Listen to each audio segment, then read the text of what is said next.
this is an iHeart podcast. Guaranteed human.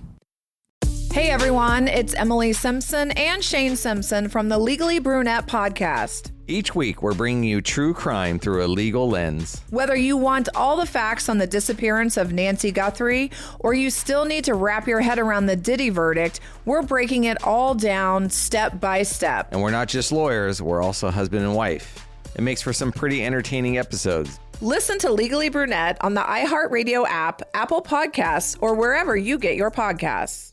Almost 30 years together, 4 kids, and some of reality TV's most unforgettable moments. We're taking you behind the scenes in our podcast, Between Us, with me, Heather Dubrow. And me, Terry Dubrow. The unfiltered, behind-closed-doors conversations you wish you could eavesdrop on. And plenty of, did they just say that moments? But I mean, what's the latest rumor? I'm gay, right? First of all, if I were gay, I would be gay. Open your free iHeartRadio app, search Between Us, and listen now.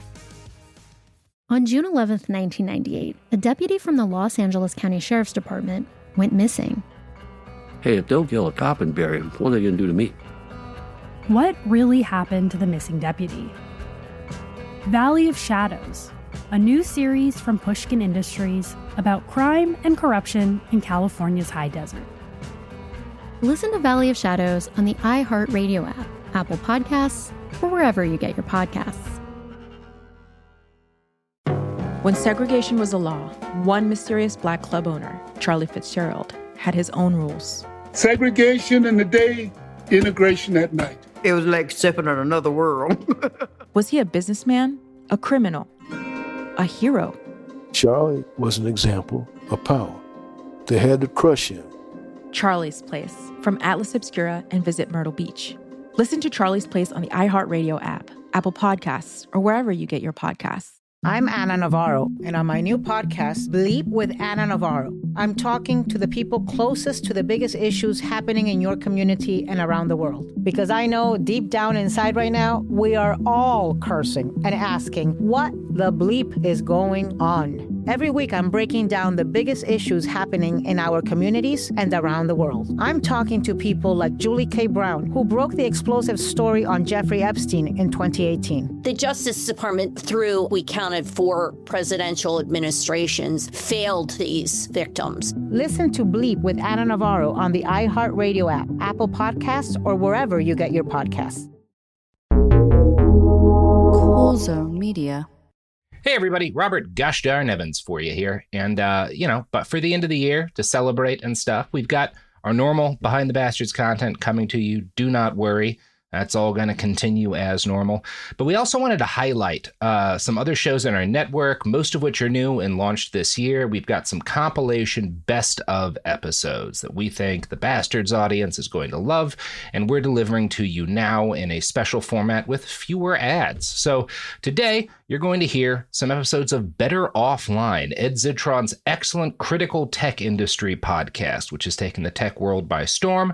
And I'm excited for you to learn about the man who killed Google Search, about Sam Altman, the CEO of OpenAI, and why he's dangerous for society, and what Ed Zitron calls the rot economy. Hello and welcome to Better Offline. I'm your host, Ed Zitron.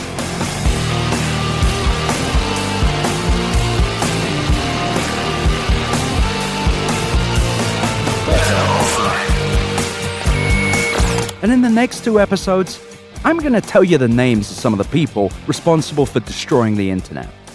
And I'm going to start on February 5th, 2019, when Ben Gomes, Google's former head of search, well, he had a problem. Jerry Dishler, then the VP and GM of ads at Google, and Shiv Venkataraman, then the VP of engineering, search and ads on Google properties, had caught something called a code yellow for search revenue due to, and I quote emails that came out as part of Google's antitrust hearing, steady weakness in the daily numbers and a likeliness that it would end the quarter significantly behind in metrics that kind of unclear. For those unfamiliar with Google's internal kind of Scientology-esque jargon, which means most people, let me explain. A code yellow isn't a terrible need to piss or some sort of crisis of moderate severity. The yellow, according to Stephen Levy's tell-all book about Google, refers to, and I promise this is not a joke, the color of a tank top that a former VP of engineering called Wayne Rosling used to wear during his time at the company. It's essentially the equivalent of DEFCON 1 and activates, as Levy explained, a war room-like situation where workers are pulled from their desks and into a conference room where they tackle the problem as a top priority. Any other projects or concerns are sidelined. And independently, I've heard there are other colors like purple. I'm not going to get into that though, it's quite boring and irrelevant to this situation. In emails released as part of the Department of Justice's antitrust case against Google, as I previously mentioned, Dishler laid out several contributing factors. Search query growth was significantly behind forecast, the timing of revenue launches was significantly behind, and he had this vague worry that several advertiser-specific and sector weaknesses existed in search. Now I want to cover something because I've messed up, and I really want to be clear about this. I've previously and erroneously referred to the code yellow as something that Gomes raised as a means of calling attention to the proximity of Google's ad side getting a little too close to search. I'm afraid the truth is extremely depressing and so much grimmer. The code yellow was actually the rumble of the goddamn rot economy, with Google's revenue arm sounding the alarm that its golden goose wasn't laying enough eggs. Gomes, a Googler of 19 years that basically built the foundation of modern search engines, should go down as one of the few people in tech that actually fought for an actual principle, and he was destroyed by a guy called Prabhakar Raghavan, a computer scientist class traitor that sided with the management consultancy sect. More confusingly, one of their problems was that there was insufficient growth in queries, as in the amount of things that people were asking Google. It's a bit like if Ford decided that things were going poorly because their drivers weren't putting enough goddamn miles on their trucks.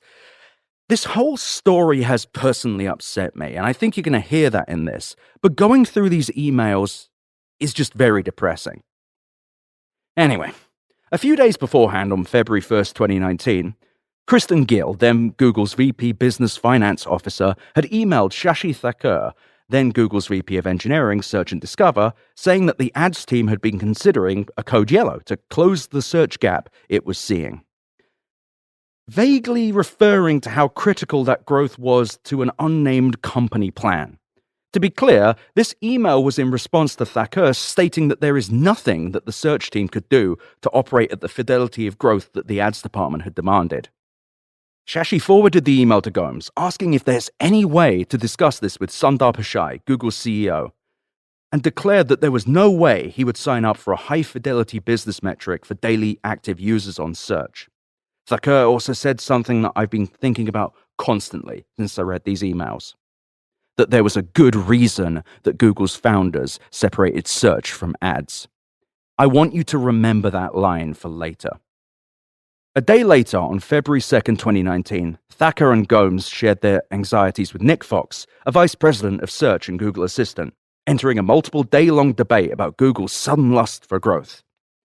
This thread is a dark window into the world of growth-focused tech, where Thakur listed the multiple points of disconnection between ads and search, discussing how the search team wasn't able to finally optimize engagement on Google without hacking it, a term that means effectively tricking users into spending more time on a site, and that doing so would lead them to, and I quote, abandon work on efficient journeys.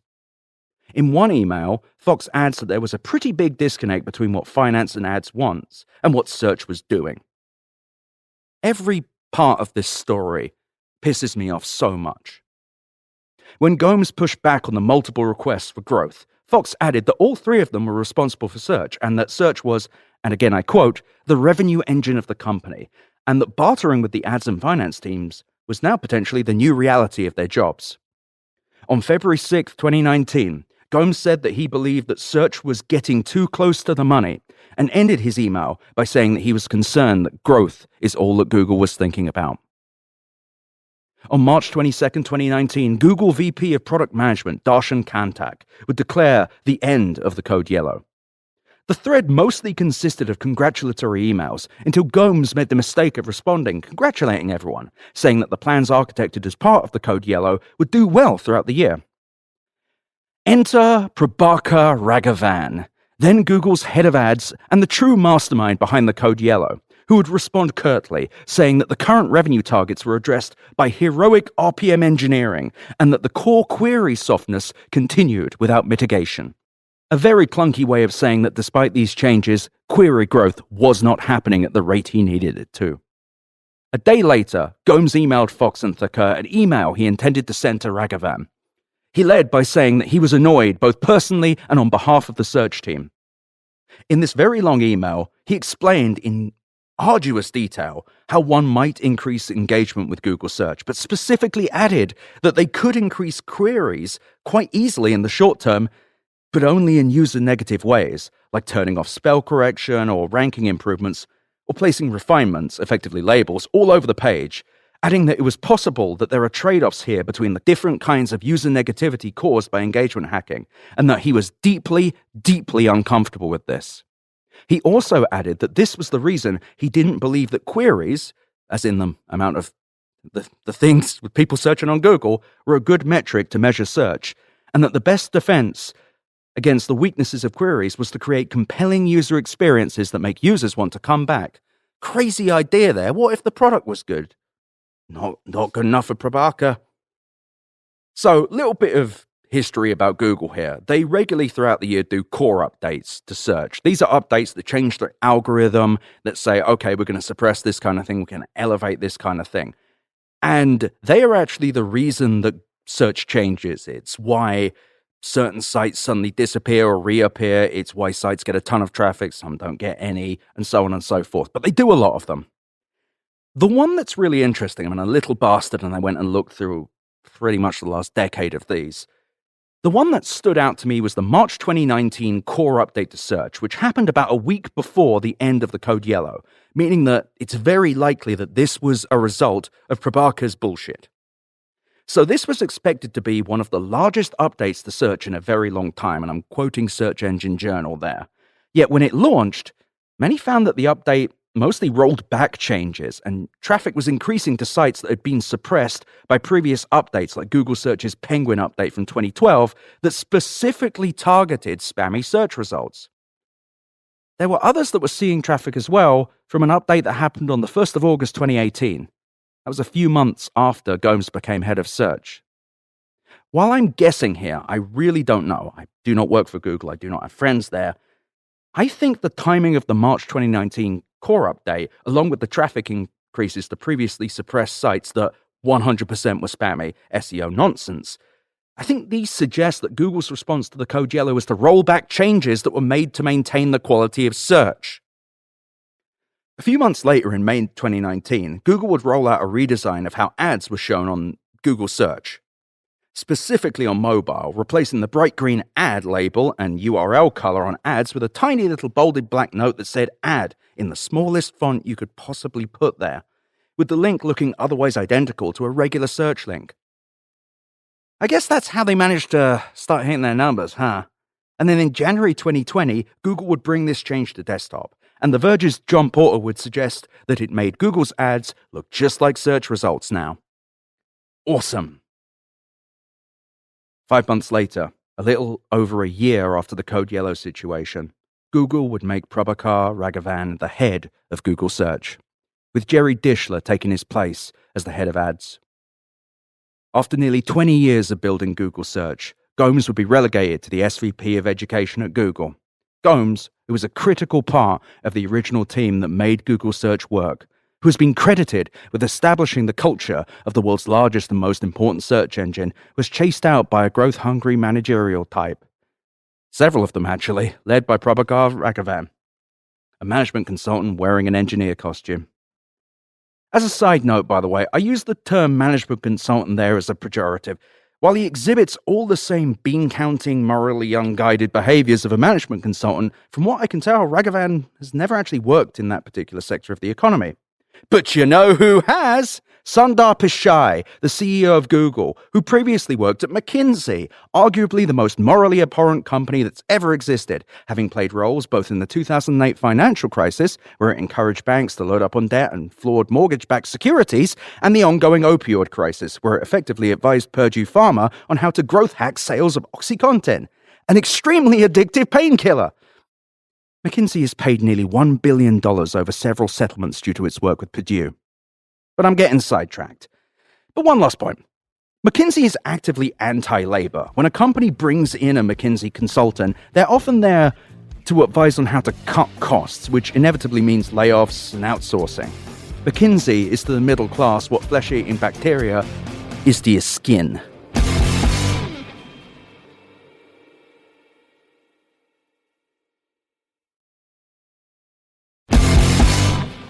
But back to the emails, which are a stark example of the monstrous, disgusting rot economy, the growth at all cost mindset that's dominating the tech ecosystem. And if you take one thing away from this episode, I want it to be the name Prabhakar Raghavan, and an understanding that there are people responsible for the current state of the internet. These emails, which I really encourage you to look up, and if you go to where'syourEd.at, you'll be able to see a newsletter that has links to them. Well, these emails tell a dramatic story about how Google's finance and advertising teams, led by Raghavan with the blessing of CEO Sundar Pichai, the McKinsey guy, actively worked to make Google worse to make the company more money. This is exactly what I mean when I talk about the rot economy, an illogical, product-destroying mindset that turns products you love into torturous, frustrating quasi-tools that require you to fight the company to get the thing you want. Ben Gomes was instrumental in making search work, both as a product and a business. He joined the company in 1999, a time long before Google established dominance in the field, and the same year when Larry Page and Sergey Brin tried to sell the company to Excite for $1 million, only to walk away after Vinod Khosla, an Excite investor and co-founder of Sun Microsystems that's now a VC who tried to stop people going to a beach in Half Moon Bay, well, he tried to lowball them with a $750,000 offer, also known as a 100-square-foot apartment in San Francisco. In an interview with Fast Company's Harry McCracken from 2018, Gomes framed Google's challenge as taking the PageRank algorithm from one machine to a whole bunch of machines, and they weren't very good machines at the time. Despite his impact and tenure, Gomes had only been made head of search in the middle of 2018, after John Gianduria moved to Apple to work on its machine learning and AI strategy. Gomes had been described as Google's search czar, beloved for his ability to communicate across Google's many, quite decentralized departments. Every single article I've read about Gomes and his tenure at Google spoke of a man deeply ingrained in the foundation of one of the most important technologies ever made, a man who had dedicated decades to maintaining a product with a, and I quote Gomes here, guiding light of serving the user and using technology to do that. And when finally given the keys to the kingdom, the ability to elevate Google search even further, he was rat-fucked by a series of rotten careerists trying to please Wall Street, led by Prabhakar Raghavan. Do you want to know what Prabhakar Raghavan's old job was? Well, Prabhakar Raghavan, the new head of Google Search, the guy that ran Google Search, that runs Google Search right now, that is running Google Search into the goddamn ground. Do you want to know what his job was? His job before Google? He was the head of search for goddamn Yahoo from 2005 through 2012. When he joined the company, when Prabhakar Raghavan took over Yahoo Search, they held a 30.4% market share, not far from Google's own 36.9%, and miles ahead of the 15.7% that Microsoft's MSN Search had.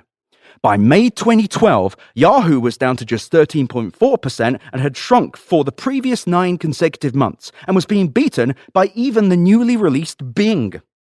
That same year, Yahoo had the largest layoffs in its corporate history, shedding 2,000 employees, or 14% of its overall workforce. The man who deposed Ben Gomes, someone who worked on Google Search from its very beginnings, was so shit at his job that in 2009, Yahoo effectively threw in the towel on its own search tech, instead choosing to license Bing's engine in a 10-year deal. If we take a long view of things, this likely precipitated the overall decline of the company, which went from being worth $125 billion at the peak of the dot-com boom to being sold to Verizon for $4.8 billion in 2017, which is roughly a 3,000 square foot apartment in San Francisco. With search no longer a priority and making less money for the company, Yahoo decided to pivot into Web 2.0 and original content, making some bets that paid off, but far, far too many that did not. It spent $1.1 billion on Tumblr in 2013, only for Verizon to sell it for just $3 million in 2019. It bought Zimbra in 2007, ostensibly to compete with the new Google Apps productivity suite, only to sell it for a reported fraction of the original purchase price to VMware a few years later. That's not his fault. But nevertheless, Yahoo was a company without a mission, a purpose, or an objective. Nobody, and I'll speculate, even those leading the company, really knew what it was or what it did. Anyway, just a big shout out right now to Kara Swisher, who referred to Prabhakar as well-respected when he moved from Yahoo to Google. You absolutely nailed it, Kara. Bang up job. In an interview with ZDNet's Dan Farber from 2005, Raghavan spoke of his intent to align the commercial incentives of 1 billion content providers with social good intent while at Yahoo, and his eagerness to inspire the audience to give more data. What? Anyway, before that, it's actually hard to find out exactly what Raghavan did, though according to ZDNet, he spent 14 years doing search and data mining research at IBM. In April 2011, The Guardian ran an interview with Raghavan that called him Yahoo's secret weapon, describing his plan to make rigorous scientific research and practice to inform Yahoo's business from email to advertising, and how under then CEO Carol Bartz, the focus had shifted to the direct development of new products. It speaks of Raghavan's scientific approach and his steady, process-based logic to innovation that is very different to the common perception that ideas and development are more about luck and spontaneity. A sentence that I'm only reading to you because I really need you to hear how stupid it sounds and how specious some of the tech press used to be. Frankly, this entire article is ridiculous, so utterly vacuous that I'm actually astonished. I don't want to name the reporter. I feel bad. What about Raghavan's career made this feel right? How has nobody connected these dots before? I have a day job. I run a PR firm. I am a blogger with a podcast. And I'm the one who said, yeah, okay, Dracula is now the CEO of the blood bank. Nobody saw this. Nobody saw this at the time. I just feel a bit crazy. I feel a bit crazy. But to be clear, this was something written several years after Yahoo had licensed its search technology to Microsoft. In a financial deal that the next CEO, Marissa Mayer, who replaced Bartz, was still angry about for years. Raghavan's reign as what ZDNet referred to as the search master was one so successful that it ended up being replaced by a search engine that not a single person in the world enjoys saying out loud. The Guardian article ran exactly 1 year before dramatic layoffs at Yahoo that involved firing entire divisions worth of people, and 4 months before Carol Bartz would be fired by telephone by then-chairman Roy Bostock. Her replacement, Scott Thompson, who previously served as president of PayPal, would last a whole 5 months in the role before he was replaced by former Google executive Marissa Mayer, in part because it emerged he lied on his resume about having a computer science degree. Hey, Prabhakar, did you not notice? Anyway, whatever.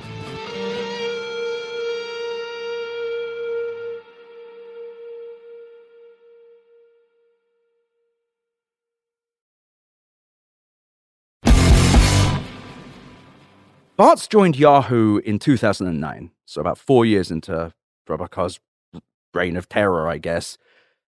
And she joined in the aftermath of its previous CEO, Jerry Yang, refusing to sell the company to Microsoft for $45 billion. In her first year, she laid off hundreds of people and struck a deal that I've mentioned before to power Yahoo's search using Microsoft's Bing search engine tech, with Microsoft paying Yahoo 88% of the revenue it gained from searches. A deal that made Yahoo a couple $100 million for handing over the keys and the tech to its most high-traffic platform. As I previously stated, when Prabhakar Raghavan, Yahoo's secret weapon, was doing his work, Yahoo Search was so valuable that it was replaced by Bing.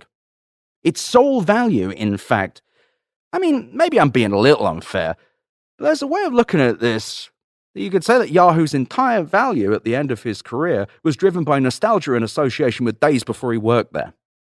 Anyway, thanks to the state of modern search, it's actually very, very difficult to find much about Raghavan's history. It took me hours of digging through Google, and at one point Bing, embarrassingly, to find 3 or 4 articles that went into any depth about him. But from what I've gleaned, his expertise lies primarily in failing upwards, ascending through the ranks of technology on the momentum from the explosions he's caused. In a Wired interview from 2021, Glad handler Stephen Levy said Raghavan isn't the CEO of Google, he just runs the place, and described his addition to the company as a move from research to management. While Levy calls him a world-class computer scientist who has authored definitive texts in the field, which is true, he also describes Raghavan as choosing a management track, which definitely tracks with everything I found out about him.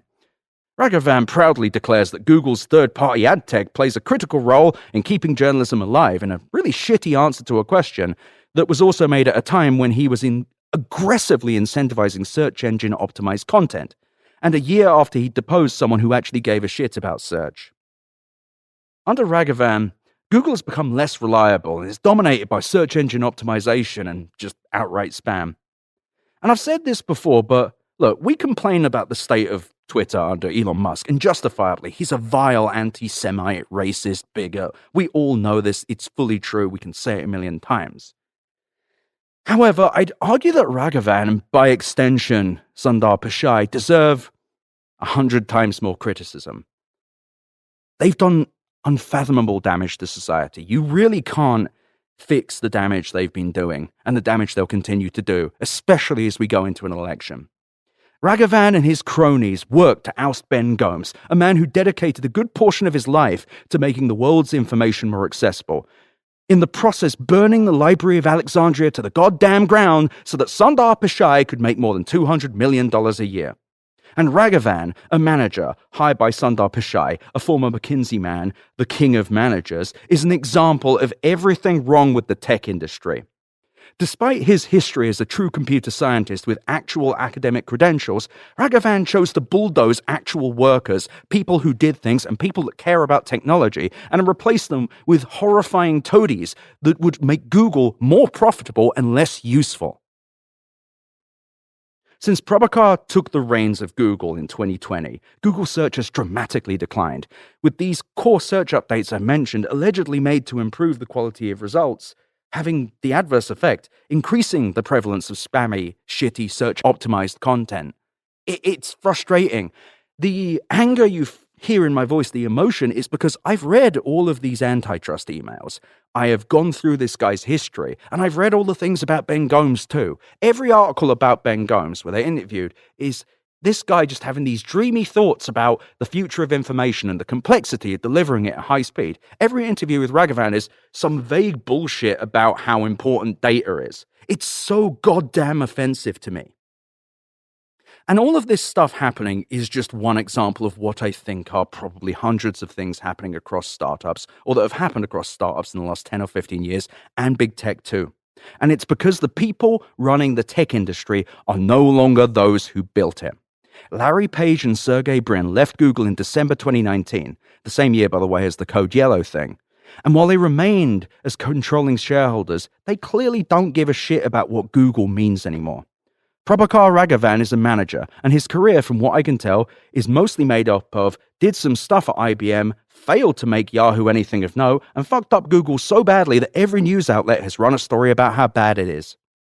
This is the result of taking technology out of the hands of real builders and handing it to managers at a time when management is synonymous with staying as far away from actual work as possible. When you're a do-nothing looking to profit as much as possible, who doesn't use tech, who doesn't care about tech, and you only care about growth, well, you're not a user, you're a parasite, and it's these parasites that have dominated and are now draining the tech industry of its value. They're driving it into a goddamn ditch. Raghavan's story is unique, insofar as the damage he's managed to inflict, or if we're being exceptionally charitable, failed to avoid in the case of Yahoo, on two industry-defining companies, and the fact that he did it without being a CEO or founder is remarkable. Yet he's far from the only example of a manager falling upwards. I'm going to editorialize a bit here.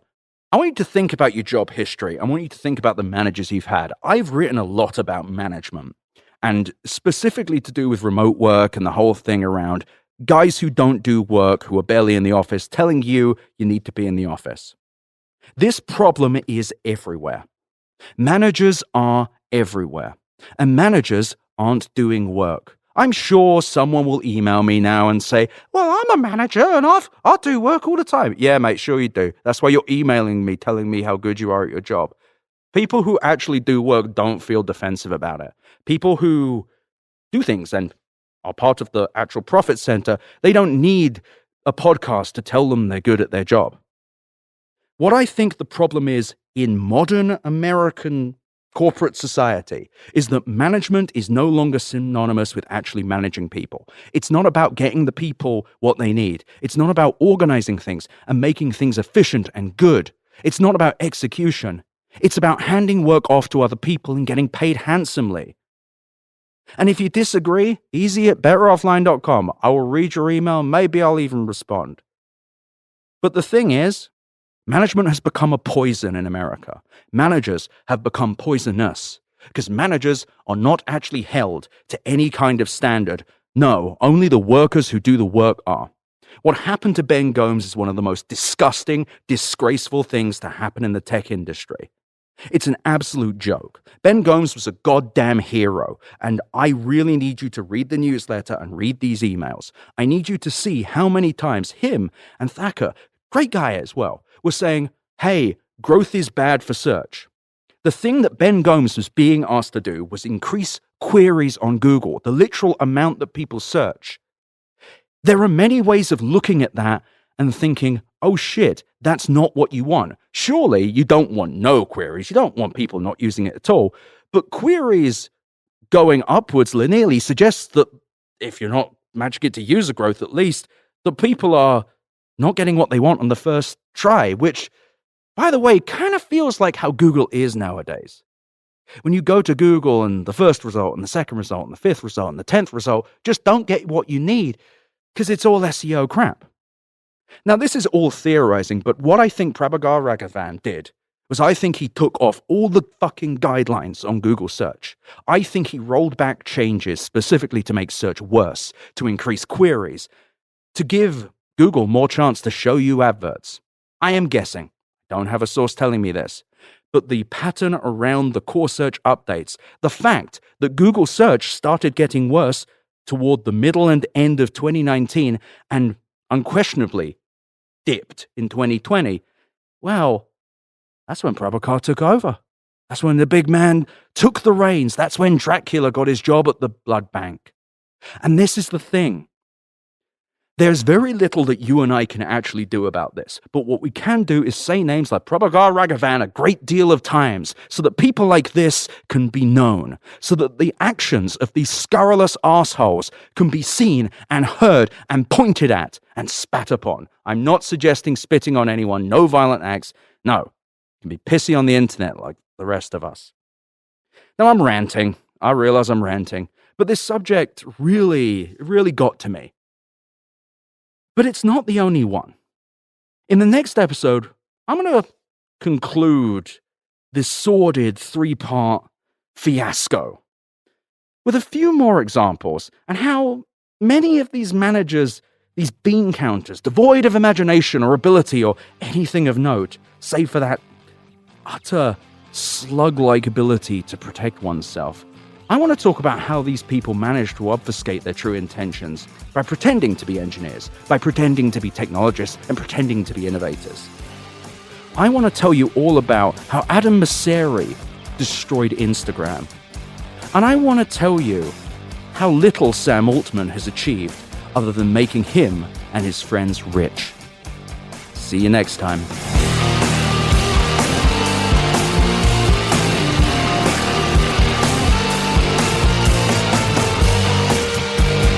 Thank you for listening to Better Offline.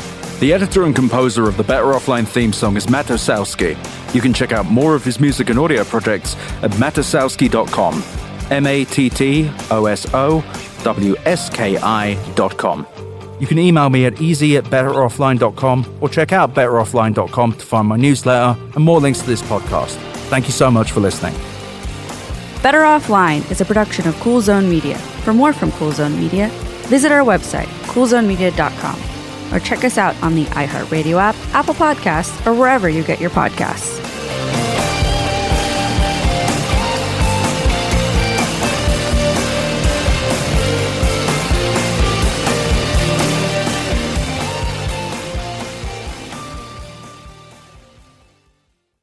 This is Ryder Strong with a podcast called The Red Weather. In 1995, my neighbor, Anna Trainer, disappeared from a commune. It was nature and trees and praying and drugs. So no, I am not your guru. And back then, I lied to everybody. They have had this case for 30 years. I'm going back to my hometown to uncover the truth. You can now binge all episodes of The Red Weather on the iHeartRadio app, Apple Podcasts, or wherever you get your podcasts. On June 11th, 1998, a deputy from the Los Angeles County Sheriff's Department went missing. It's an all-out manhunt for John Auger. Every search and rescue team in LA County has been called in to help. Within days, tips started flooding into the Sheriff's Department. The rumor around the drug scene was that a deputy was taken care of. Is this the story of a man who just got lost in the desert? Or of a cover-up inside the nation's largest sheriff's department? A homicide captain saying, "Detective, do not find out if this guy's guilty or innocent." Who does that? Valley of Shadows, a new series from Pushkin Industries about crime and corruption in California's high desert. Do you have any advice for us while looking into this disappearance? I wouldn't do it alone. Listen to Valley of Shadows on the iHeartRadio app, Apple Podcasts, or wherever you get your podcasts. Almost 30 years together, 4 kids, and some of reality TV's most unforgettable moments, we know a thing or two about living life out loud. We're taking you behind the scenes in our new podcast, Between Us, with me, Heather Dubrow. And me, Terry Dubrow. Between Us isn't about perfect lighting or curated Instagram grids. It's the unfiltered, behind-closed-doors conversations you wish you could eavesdrop on. Equal parts smart, funny, and a little bit scandalous. Every week, Heather will bring you an unapologetic take on the headlines, the trends, and the cultural moments everyone's texting about. And Terry will deliver insider beauty, health, and wellness insights you won't find on TikTok. Together, we'll tell the stories, spill the secrets, and share the hacks that keep life, marriage, and everything in between feeling fresh and fun. We may live in a gated community, but there's zero gatekeeping here. And plenty of "did they just say that" moments. Listen to Between Us on the iHeartRadio app, Apple Podcasts, or wherever you get your podcasts. You know Roald Dahl, the writer who thought up Willy Wonka, Matilda, and the BFG. But did you know he was also a spy? Was this before he wrote his stories? It must have been. Our new podcast series, The Secret World of Roald Dahl, is a wild journey through the hidden chapters of his extraordinary, controversial life. His job was literally to seduce the wives of powerful Americans. What? And he was really good at it. You probably won't believe it either. Okay, I don't think that's true. I'm telling you, the guy was a spy. Did you know Dahl got cozy with the Roosevelts, played poker with Harry Truman, and had a long affair with a congresswoman? And then he took his talents to Hollywood, where he worked alongside Walt Disney and Alfred Hitchcock before writing a hit James Bond film. How did this secret agent wind up as the most successful children's author ever? And what darkness from his covert past seeped into the stories we read as kids? The true story is stranger than anything he ever wrote. Listen to The Secret World of Roald Dahl on the iHeartRadio app, Apple Podcasts, or wherever you get your podcasts. Hello, it's me, Anna Sinfield from The Girlfriends, the #1 hit true crime show that puts women right in the center of their own stories. I'm back with more one-off interviews with some truly kick-ass women on The Girlfriends Spotlight. I want to introduce you to Sylvia. I'm going to climb this. And then there's Visaka. Let's see how we can stop killing and save lives. Layla dared to ask the question, is badness hereditary? And finally, we'll meet Rosamond. If it wasn't for the air where Ella lived, she wouldn't have died on that fatal night. You'll even get to meet my mum in that one, who I can always count on to keep my feet on the ground. I'm not too intimidated by her. What are you talking about? Listen to The Girlfriend Spotlight on the iHeartRadio app, Apple Podcasts, or wherever you get your podcasts. Hello and welcome to Better Offline. I'm your host, Ed Zitron.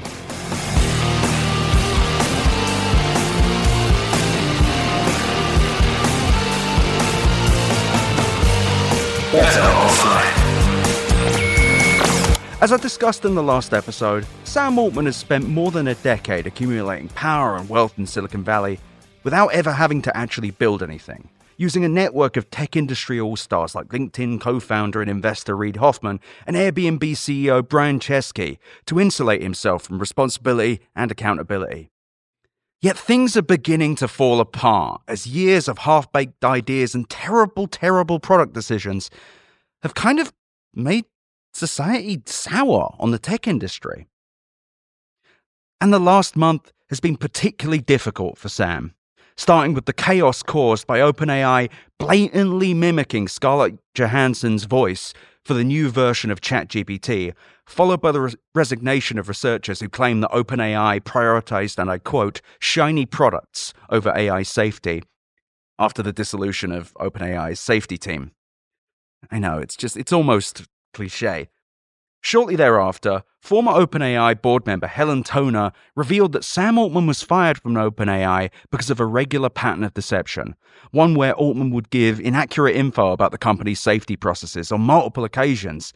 And his deceit was so severe that OpenAI's board only found out about the launch of ChatGPT, which, by the way, is OpenAI's first product that really made money, arguably the biggest product in tech. You want to know how they found out about it? Well, they found out when they were browsing Twitter.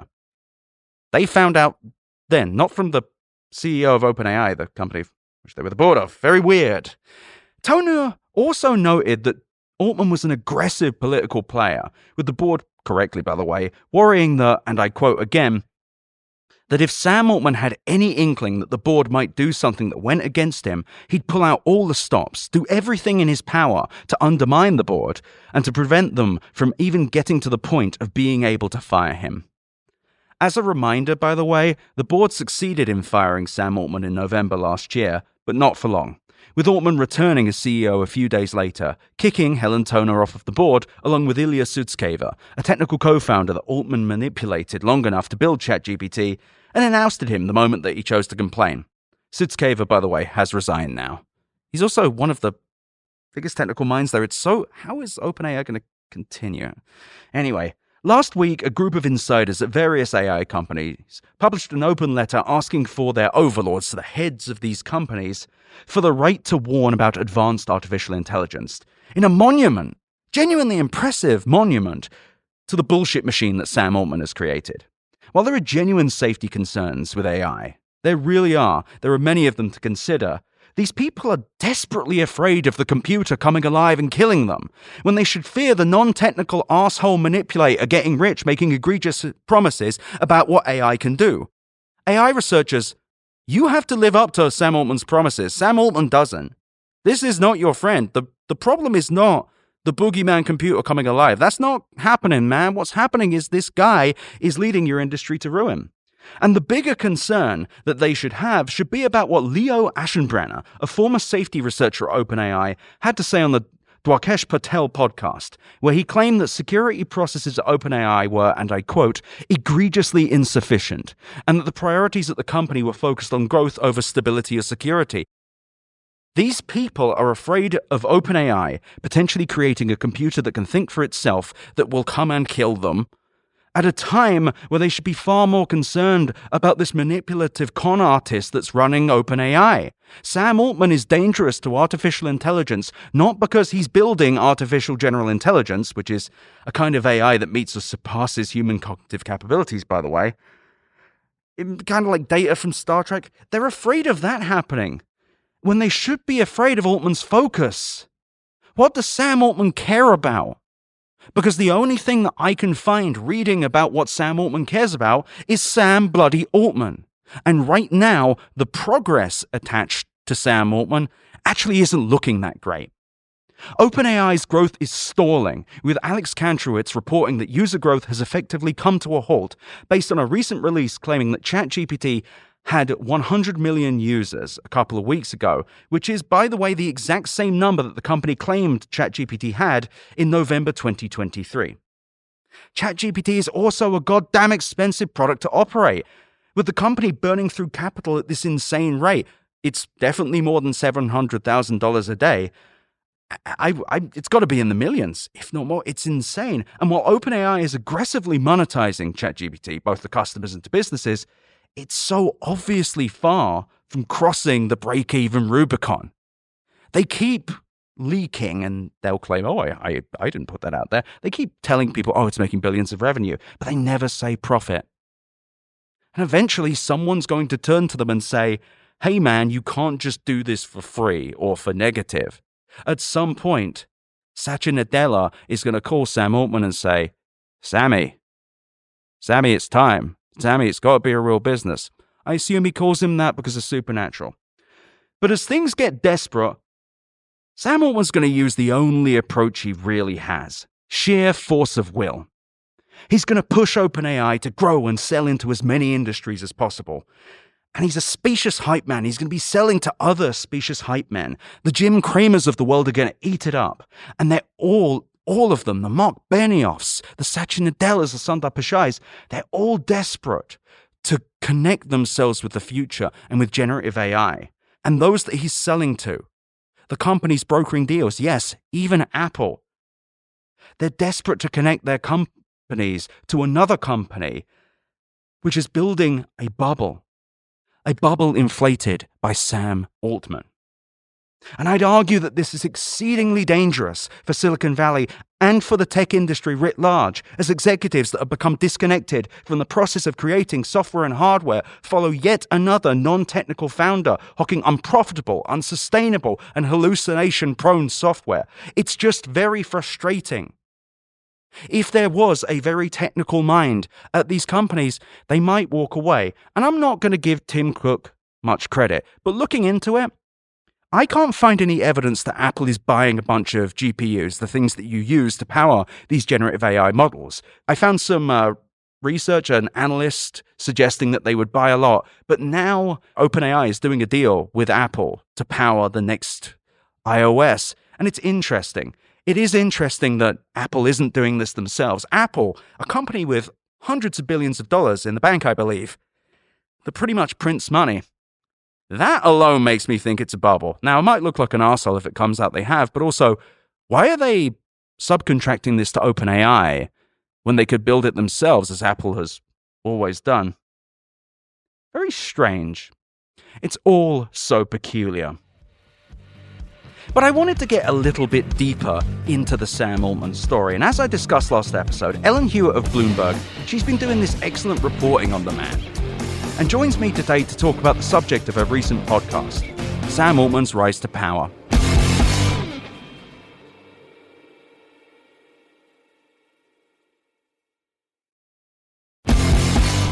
So tell me a little bit about the show you're working on. The show is the new season of Foundering, which is a serialized podcast from Bloomberg Technology. So this is season 5. And in every season, we've told one story of a high-stakes drama in Silicon Valley. I was also the host of season 1, which came out several years ago. It was about WeWork. And we've done other companies since then. And season 5 is about OpenAI and Sam Altman. And I think we really tried to, cover the arc of the company's creation and where it is now. But in doing so, we really tried to do a character study of Sam Altman. Like, he's a very important person in the tech industry right now with a lot of power. And we really wanted to ask ourselves the question and to help listeners ask themselves the question, should we trust him? Should we trust this person who is currently in a position of a lot of influence and about whom there have been very serious, allegations and questions raised about, to put it in the words of the OpenAI board, his not consistently candid behavior. And I think it's, my hope is that we give listeners a chance to hear kind of the whole story and this like broader, when there's news that's happening, it can happen so quickly. It's hard to get a step back. And I think what the show really does is it collects a lot of information in one place. And we also have lots of new information that you won't hear anywhere else, and interviews with people who, have worked with Sam, who knew him when he was younger. We have an interview with Sam's sister, Annie, from whom he is estranged. And there's a lot of material in there, I think, that tries to get closer to this answer of, like, what should we make of this person? How should we think about checks and balances of power when we have these companies that are, by all appearances, gathering a lot of power, and therefore the people who are running them have a lot of power as well. So we have, it's a 5-episode arc, 5-episode season, and the first 3 episodes are out now to the general public, and the last 2 will come out on subsequent Thursdays. And if you would like to binge the whole season right away, the episodes are available early to Bloomberg.com subscribers. So you've just started this series about Sam Altman and his upbringing and also the growth of OpenAI and Looped and everything. Who are the people that have helped him get where he is today, though? So the making of Sam Altman is a really interesting part of the overall story of Sam Altman. You know, many people know him as the CEO of OpenAI because that's the role he's been in when he has risen to prominence, you know, beyond Silicon Valley. Like, I think for many years he was well known in Silicon Valley, but this is like, now he's kind of a household name. And so it's important to understand where Sam came from. You know, he's been in the Valley for, you know, since 2005, I think is when he started college, 2004, 2005 at Stanford. Then he dropped out and then he joined Y Combinator, the now famous startup accelerator, but he was actually part of the first cohort of founders ever in YC, and that along included with Twitch as well, right? Yes, including the co-founders of Twitch and of Reddit. And so Emmett Shear, you know, for those who know, Emmett Shear has a like very short 72-hour cameo in the OpenAI Sam Altman firing saga. But yes, Emmett and Sam were both in the same YC batch. So when we think about Sam's early career in Silicon Valley, I think what's important to know is that he rose very quickly, in part because he was very successful in making these strategic, advantageous friendships and connections with already established people in the Valley. The most important one is Paul Graham, who is the, you know, one of the founders of Y Combinator, and, you know, basically like immediately took Sam under his wing when Sam joined this first batch of YC. And Paul's a really important mentor to Sam. He's kind of the first person who really sees in Sam this, you know, ambition, this hunger for power, this like drive to really build bigger and bigger companies. Even when, you know, they met when Sam Altman was 19. So Paul like sees him as a teenager and sees this future potential. And so, yes, you know, not only did Paul become a mentor to him and sort of helped build Sam's profile over those early years, because he would, you know, Paul Graham is very famous for writing these essays about how to build startups and how to build the best startups. And if you're at all interested in building startups, you've read many of them. They're kind of like almost like a startup Bible. And in many of them, he extols the virtues of Sam Altman. He talks about Sam's ambition. He talks about Sam's cunning, his ability to like, you know, make deals and like think big. But and never so, actually things Sam Altman has done, is what I've found. Yeah, there are some interesting, you know, I've read many of the things Paul has written about Sam. Some of my favorite ones include Paul writing that within 3 minutes of meeting Sam, this was when Sam was 19, Paul thought to himself, so this is what a young Bill Gates is like, or, you know, this is what Bill Gates was like at 19, I think is the exact quote. So, you know, he really built him up in this way. And I do think Paul had like unique insight into Sam. Like they were close. They, in many ways, I'm sure still are. But it is this interesting role where, you know, Paul met Sam when he really didn't have much to his name, and he really elevated him early on through his writings as this like startup founder to emulate, right? That other founders should be emulating Sam. And then, of course, as Sam progresses in the Valley, he also starts to write these like startup wisdom essays. Quasi-vacuous startup Bible in a similar things. style to Paul. And then, of course, the most important thing that happens is that in 2014, when Paul decides he no longer wants to run Y Combinator, which at this point is a much bigger vehicle than it was when Sam first started. It's no longer just a few startups. It's totally, it has produced Stripe, tens Dropbox, and now hundreds Airbnb. in the cohorts. This is a big job, right? Like running Y Combinator.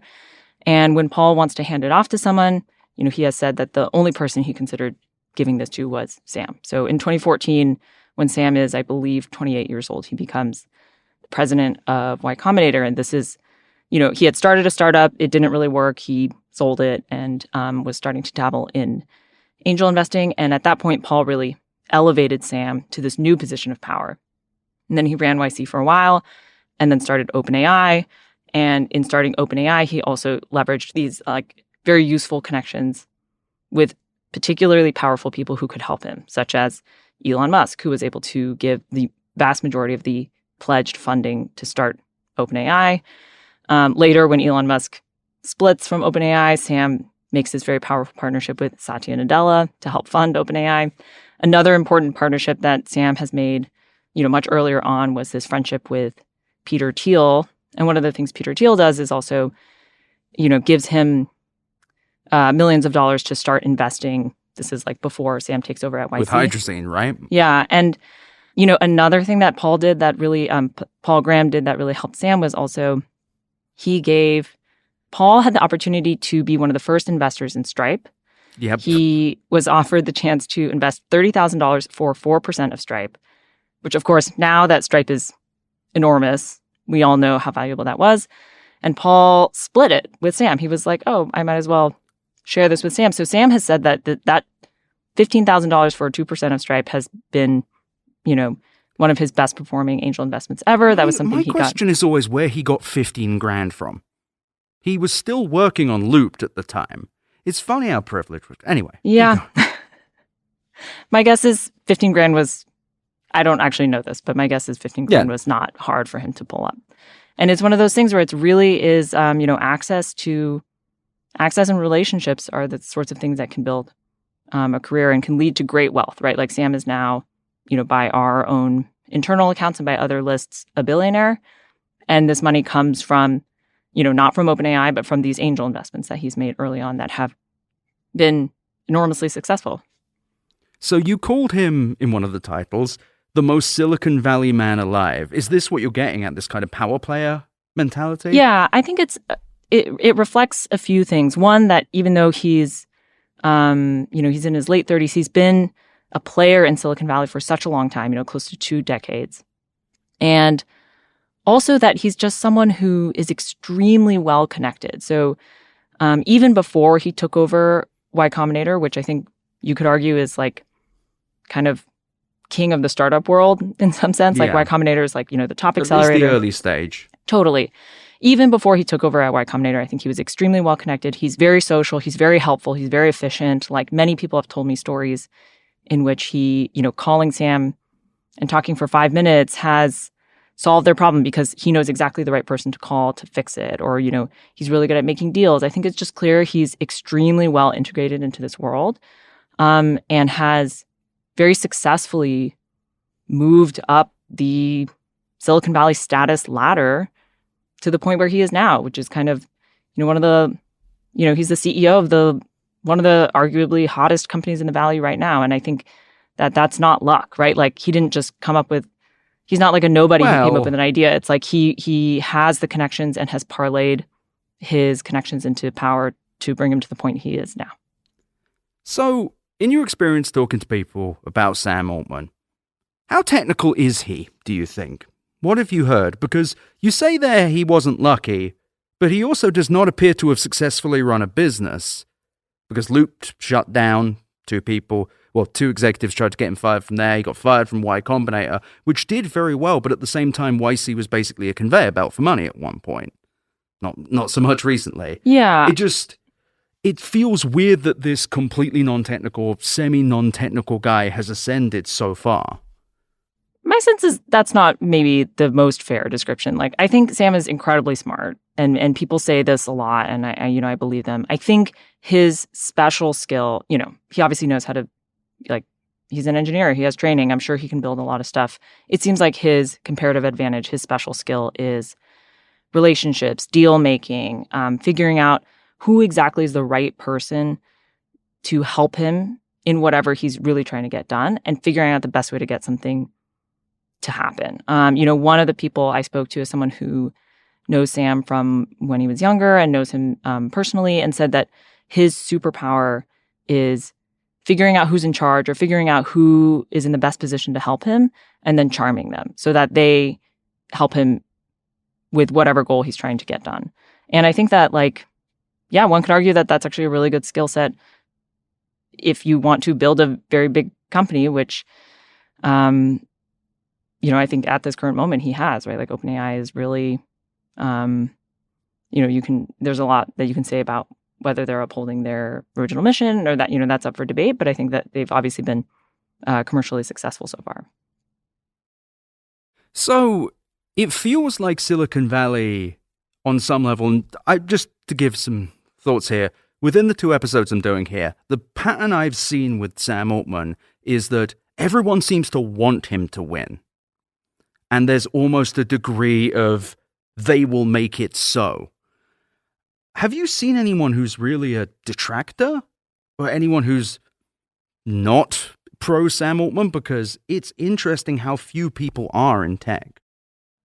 Well, there is, I won't get too into it because this is in some of future episodes, which will drop in future weeks. But, I would say in some of the conversations that I've had off the record about people, in some of the conversations I've had off the record with people about Sam, I think, my general impressions are people often do find him impressive in terms of what he has gotten done. The size and scale of his ambitions and the way that he has generally been able to make that happen. I think there's also a lot of people who, are willing to privately share some gripes that they might have about him. Also, in recent weeks, we've seen people be a lot more public about some of those gripes. We have Helen Toner, a former board member at OpenAI who voted to remove Sam last November, saying publicly in the last few weeks that Sam lied to her and the other former board members, that his, misdirection made them feel like they couldn't do their jobs.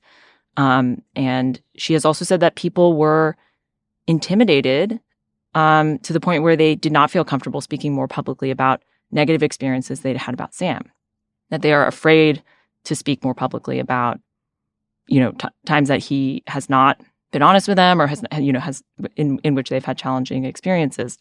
And that has also been reflected in some of the private conversations I've had in which people, they might have complaints or they might have had like challenging situations with him. And I think they just feel like the risk calculus is not worth it to come out and say something like that. But, there have been bits and pieces where people have come out and said things that, Sam has, another thing that the board members have said was that Sam had been deceptive and manipulative. And that's also followed up by, or not followed up. There was also, I think back in November, a former OpenAI employee who had tweeted something publicly about that, saying that Sam had lied to him on occasion, even though he had also always been nice to him, which I think is a very interesting combination of characteristics. Isn't that Silicon Valley, though? I'm afraid of dealing with them, but they were so nice to me. And yeah, of course, that that person has not elaborated more publicly about what they meant. But I think fear of I think I think this is why people are asking themselves these questions, which is like, the more that we hear about what the board was thinking before they decided to fire Sam, I think the more people are wondering about what are the patterns of behavior that he shows that led to the board trying to make this drastic move.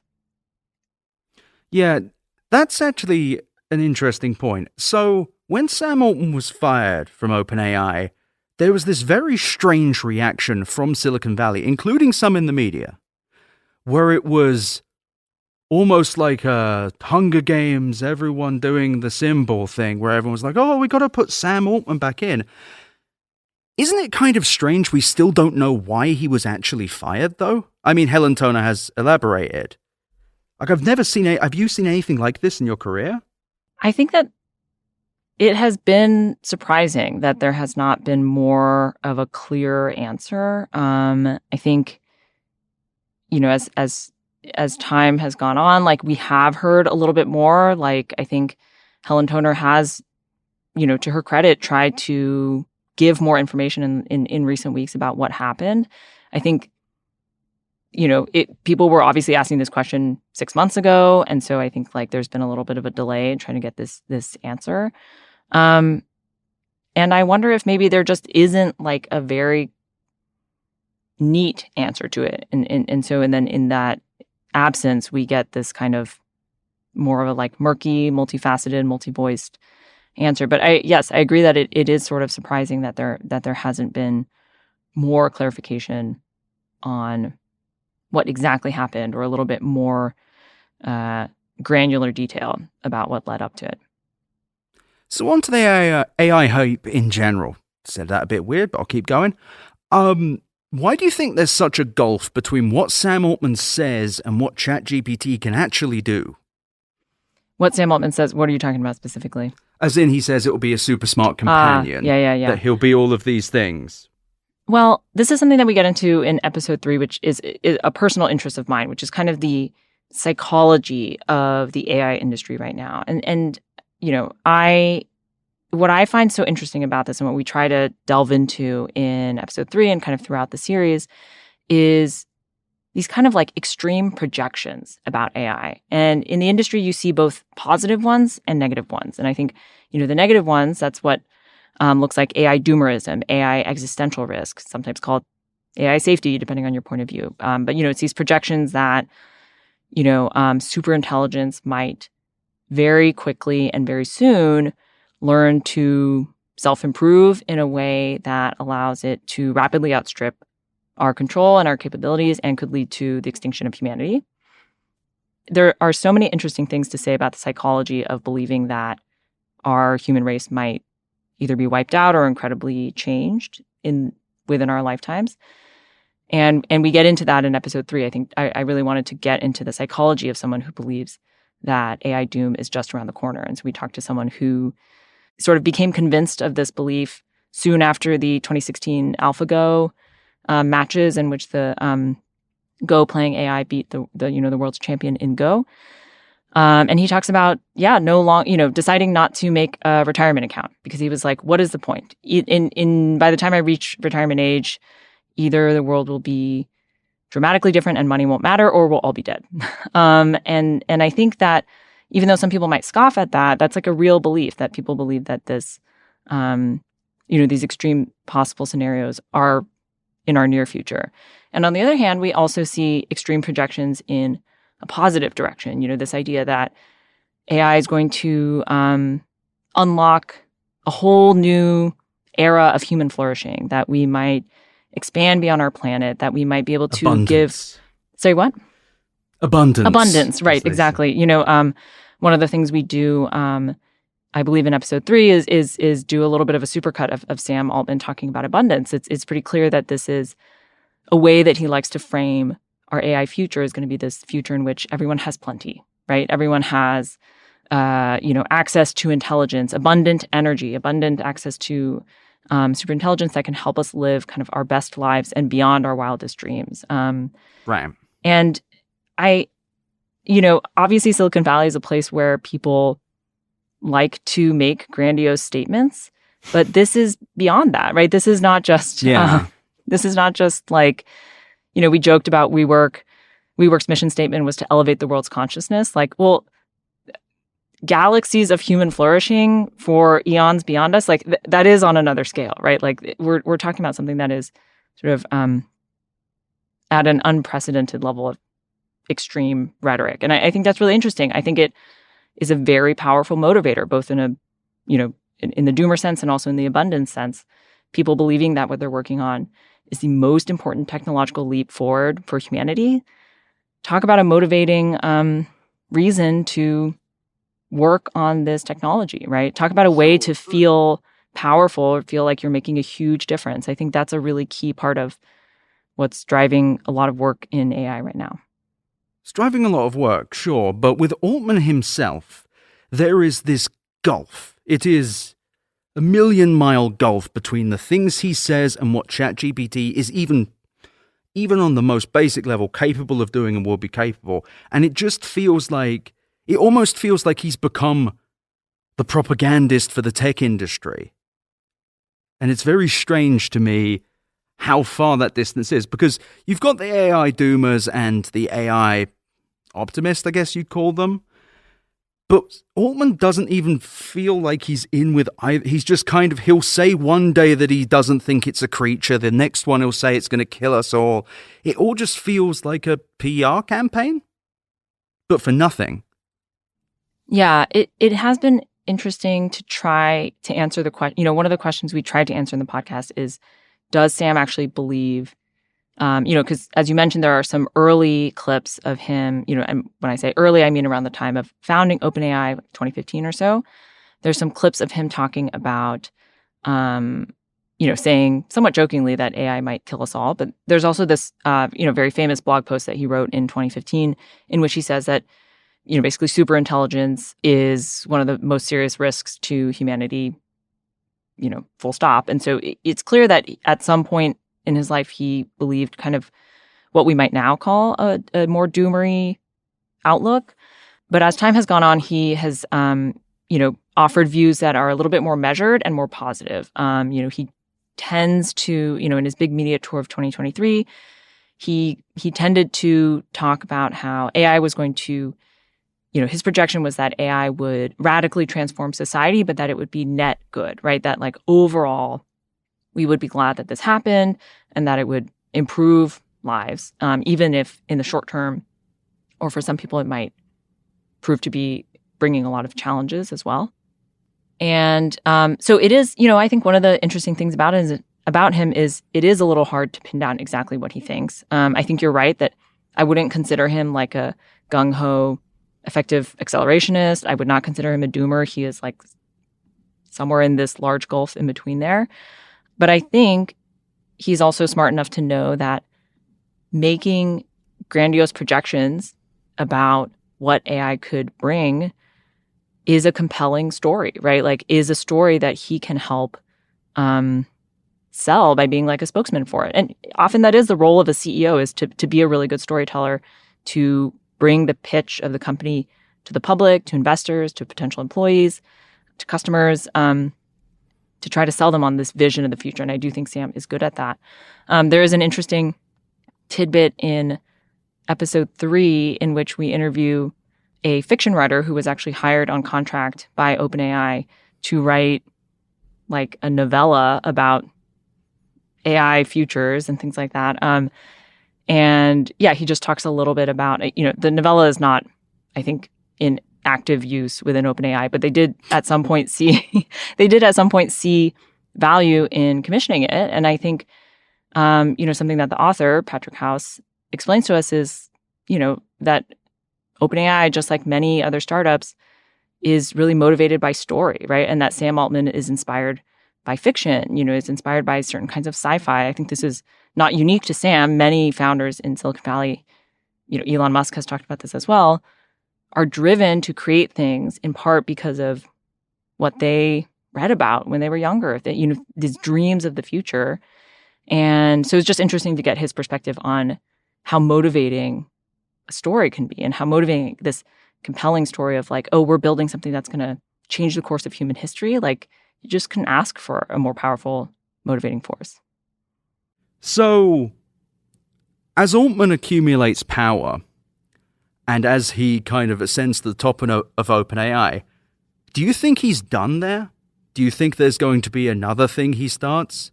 Because it feels like you've discussed like UBI and all these other things. Do you think he has grander ideas that he wants to pursue?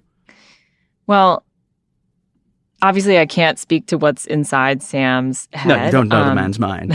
But, I mean, past indicators would suggest yes. Like, I think he has proven pretty consistently that he's someone who, is, as much as he might focus on one project with a lot of effort, like he is cooking things on the side. Like, this is going to be an extended metaphor, but this is a man working at a stove that has like 6 burners, not one. And, we already know that. What'd you say? Sorry. He's got a big house. That's a bad joke. He's got multiple houses. We already know that, in addition to running OpenAI, he has funded and or helped prompt the founding of, or has, been very involved in investing in or supporting other startups that, are part of this kind of ecosystem of businesses that are connected to an AI future or might benefit in an AI future. So, for example, Helion, which is a nuclear fusion company, which he has invested a ton of money into. I think he has said publicly that, his vision is that this is a potential way to provide abundant energy that could then power the technology that we need to, improve AI to the level that we're hoping that it can get to, or that he's hoping that it can get to. At the same time, we've talked a little bit about universal basic income. This has been something that Sam has been a proponent of and an advocate of since at least 2016, when he was running Y Combinator and they started a side research project to study universal basic income by giving cash payments to families in Oakland of, I believe, $1,000 a month. That research project is still ongoing. It's now moved away from Y Combinator and is associated with Open Research, which is, I believe, funded by OpenAI. And so it has kind of moved with Sam to his new role. And of course, he also co-founded this company called WorldCoin, which used these silver orbs machines to scan, to take pictures of your iris and register every individual human as like a unique human individual, and to create this eyeball registry by which one could in the future distribute a universal basic income. So he's funding these energy companies. He's like involved in this sort of crypto eyeball registry project that will help distribute UBI in this future that he's imagining. Like, I think it's safe to say he's definitely thinking about things beyond just OpenAI for the future and imagining like, okay, well, if we have this piece that's growing, what else would we need to support it? And I'm sure there are other things he's working on that we don't even know about, right? Like, I know he has also funded some like longevity bioscience projects and things like that. I guarantee he's thinking about stuff beyond what we know about. Final question. Why do you think the entire tech industry has become so fascinated with AI? Do you think it's just Altman, or is it something more? I do think ChatGPT started heating up this interest that was already percolating a little bit in the tech industry. But it does seem like something about ChatGPT captured the public imagination, made people imagine very seriously for the first time how AI could affect their lives individually. It used to be kind of this abstract thing that was a little farther away, or maybe you understood that like you were interacting with AI sometimes, like when you would look at like flight price predictors or Siri or Alexa. Yeah, exactly. Yeah. But I think as we talk about this in episode 3, but ChatGPT wasn't even new technology. It was actually just a different user interface on a model that already existed, GPT 3.5.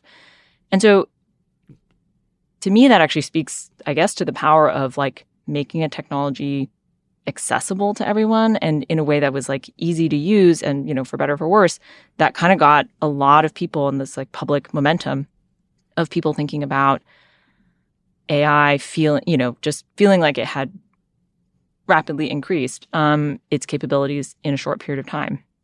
And yeah, something about that really captured not just, the minds, but also the hearts of people and like getting them really thinking about like, what could a future like this look like? And I think while some people were excited, a lot of people also reacted with fear, right? And like, I think in the Valley, like you will hear a lot of people more openly discussing their fears of sort of like job loss or just like dramatic social change that might come about in the next 10 or 20 years. The feeling I get in conversations that I have in and around San Francisco is, even people who are pretty deep in this technology are uncertain about whether it's going to be overall good or bad. Like they're just uncertain of how to look back on this time, like whether it will have ended up being a leap forward for humanity or something different.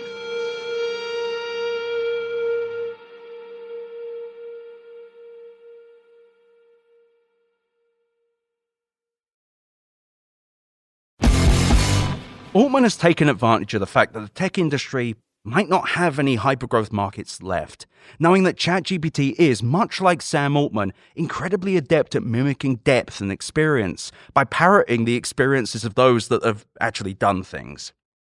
Like Sam Altman, ChatGPT consumes information and feeds it back to the people using it in a way that feels superficially satisfying. And it's quite impressive to those who don't really care about creativity or depth. And like I've said, it takes advantage of the fact that the tech ecosystem has been dominated and funded by people who don't really build tech. As I've said before, generative AI, things like ChatGPT, Anthropic's Claude, Microsoft's Copilot, which is also powered by ChatGPT, It's not going to become the incredible supercomputer that Sam Altman is promising. It will not be a virtual brain or imminently human-like or a super smart person that knows everything about you, because it is, at its deepest complexity, a fundamentally different technology based on mathematics and the probabilistic answer to what you have asked it, rather than anything resembling how human beings think or act or even know things. Generative AI does not know anything. How can a thing think when it doesn't know? Eh? Anyone want to ask Brad Lightcap, Mira Marathi, Sam Altman, any of these questions just once? Hear what they fart out? No? While ChatGPT isn't inherently useless, Altman realizes that it's impossible to generate the kind of funding and hype he needs based on its actual achievements, and that to continue to accumulate power and money, which is his only goal, he has to spaciously hype it, and he has to hype it to wealthy and powerful people who also do not participate in the creation of anything. And that's who he is. I've been pretty mean about this guy. I really have, but he does have a skill. He knows a mark. He knows how to say the right things and get in the right rooms with the people who aren't really touching the software or the hardware. He knows what they need to hear. He knows what the VCs need to hear. He knows, quite aptly, what this needs to sound like. But if he had to say what ChatGPT does today, what would he say? Yeah, it's really good at generating a bunch of text that's kind of shitty. Yeah, sometimes it does math right, and sometimes it does it really wrong. Sometimes you ask it to do it, it can draw a picture. Hey, what do you think of that? These are all things, by the way, that if like a 6-year-old told you, you'd be like, wow, that's really impressive, or like a 10-year-old perhaps, because that's a living being. ChatGPT does these things, and it does it, I know it's cheesy to say, but in a soulless way, but it really does that because, and the reason all of this, the writing and the horrible video and the images, the reason it feels so empty is because even the most manure-adjacent press release still has gone through someone's manure-adjacent brain. Even the most pallid, empty copy you've read has gone through someone. A person has put thought and intention in, even if they're not great with the English language. What ChatGPT does is use math to generate the next thing, and sometimes it gets it pretty right. But pretty right is not enough to mimic human creation. But look at Sam Altman. Look who he is. What has he created, other than wealth for him and other people? What about Sam Altman is particularly exciting? Well, he's been rich before, and his money made him even richer. That's pretty good. He was at Y Combinator. Don't ask too much about what happened there. Just feels like sometimes Silicon Valley can't wipe its own ass. It can't see when there's a wolf amongst the sheep. It can't see when someone isn't really part of the system other than finding new ways to manipulate and extract value from it. And Sam Altman is a monster created by Silicon Valley's sin. And their sin, by the way, is empowering and elevating those who don't build software, which in turn has led to the greater sin of allowing the tech industry to drift away from fixing the problems of actual human beings. Sam Altman's manipulative little power plays have been so effective because so many of the power players in venture capital and the public markets and even tech companies are disconnected from the process of building things, of building software and hardware, and that makes them incapable or perhaps unwilling to understand that Sam Altman is leading them to a deeply desolate place. And on some level, it's kind of impressive how he succeeded in bending these fools to his whims, to the point that executives like Sundar Pichai of Google are willing to break Google search in pursuit of this next big hype cycle created by Sam Altman.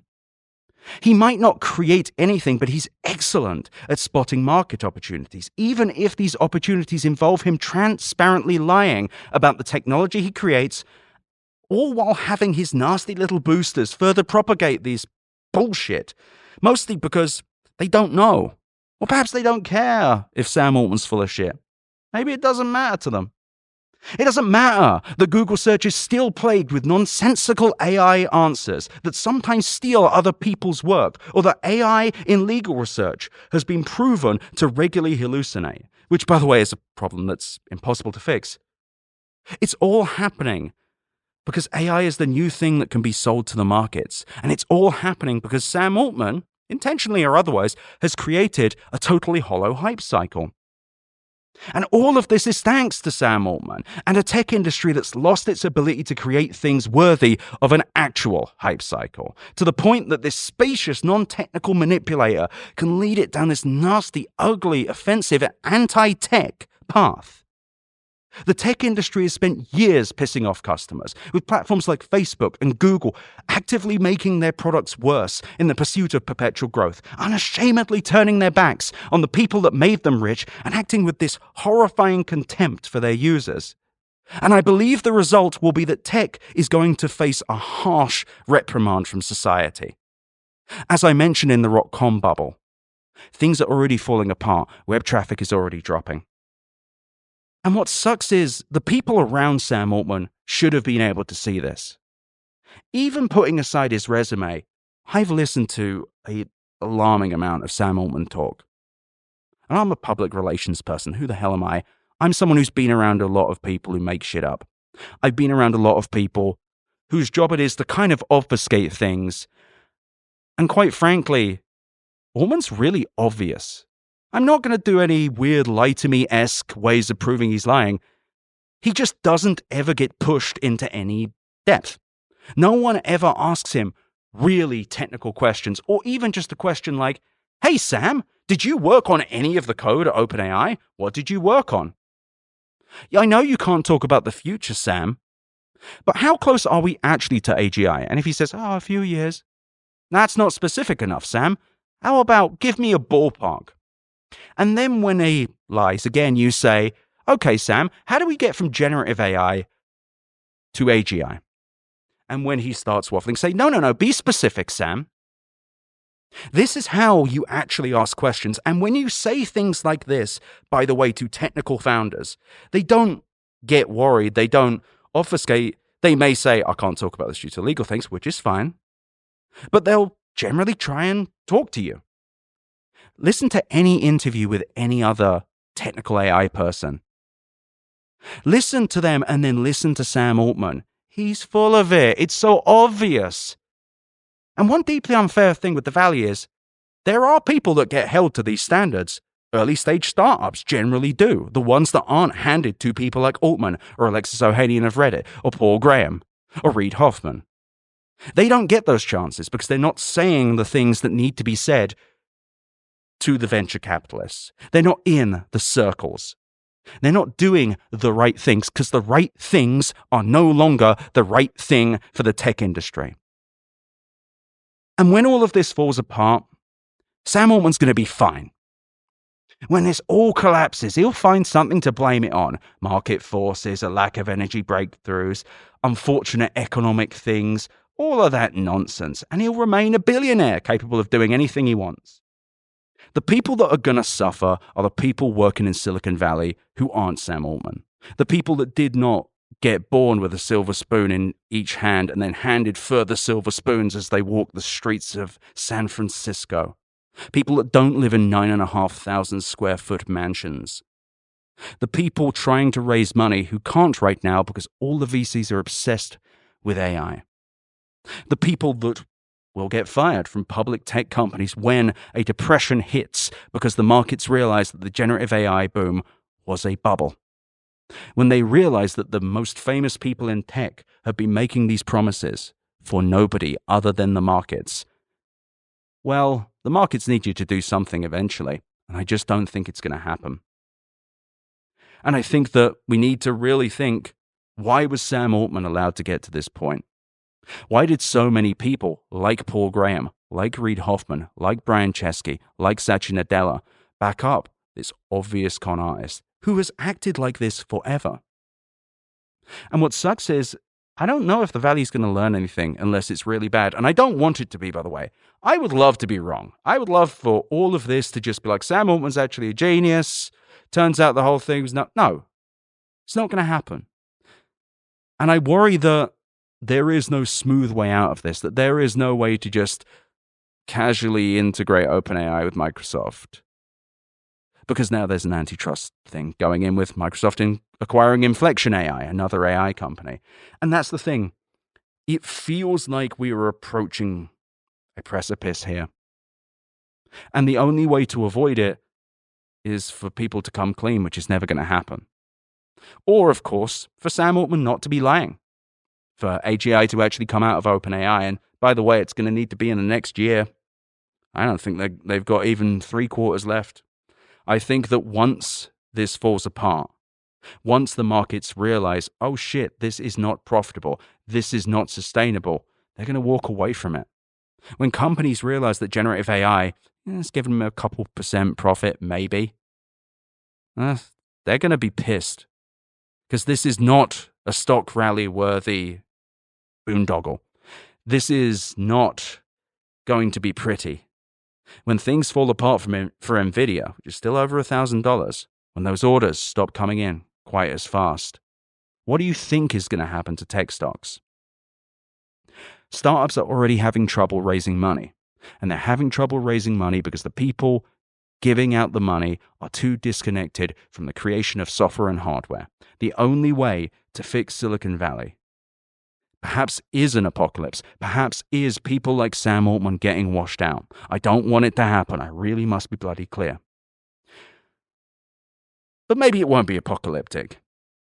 Maybe it will just be a brutal realignment. And maybe Silicon Valley needs that realignment. Because this industry desperately needs a big bath full of ice, and they need to dunk their head in it aggressively and wake the hell up. Venture capital needs to put money back into real things. The largest tech companies need to realign and build for sustainability so they're not binging and purging staff with every boom. And if we really are at the end of the hypergrowth era, every tech company needs to be thinking profit and sustainability again. And that's a better Silicon Valley. Because a better Silicon Valley builds things for people. It solves real problems. It doesn't have to lie about what the thing could do in the future so that it can sell a thing today. And I realize that sounds like the foundation of most venture capital. That's fine at the seed stage. That's fine at this moonshot stage where you're early days. It is not befitting the most famous company in tech. It is not befitting a multi-billionaire. It is not befitting anyone, and it is insulting to the people actually building things both in and outside of technology. The people I hear from after every episode, they are angry. They are frustrated because there are good people in tech. There are people building real things. There are people that remember a time when the tech industry was exciting, when people were talking about cool shit in the future and then they'd actually do it. Returning to that is better for society and the tech industry. Just don't know when it's going to happen.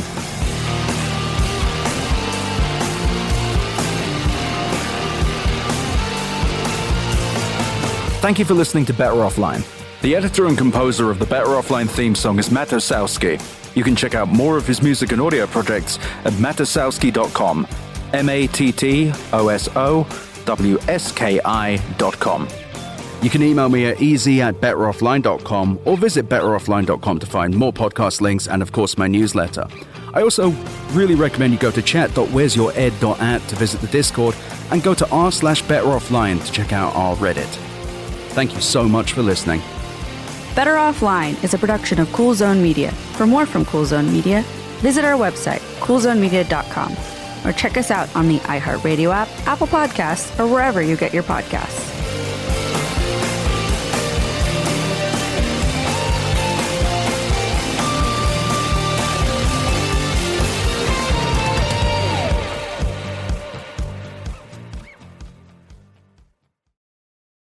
Hello and welcome to Better Offline. I'm your host, Ed Zitron.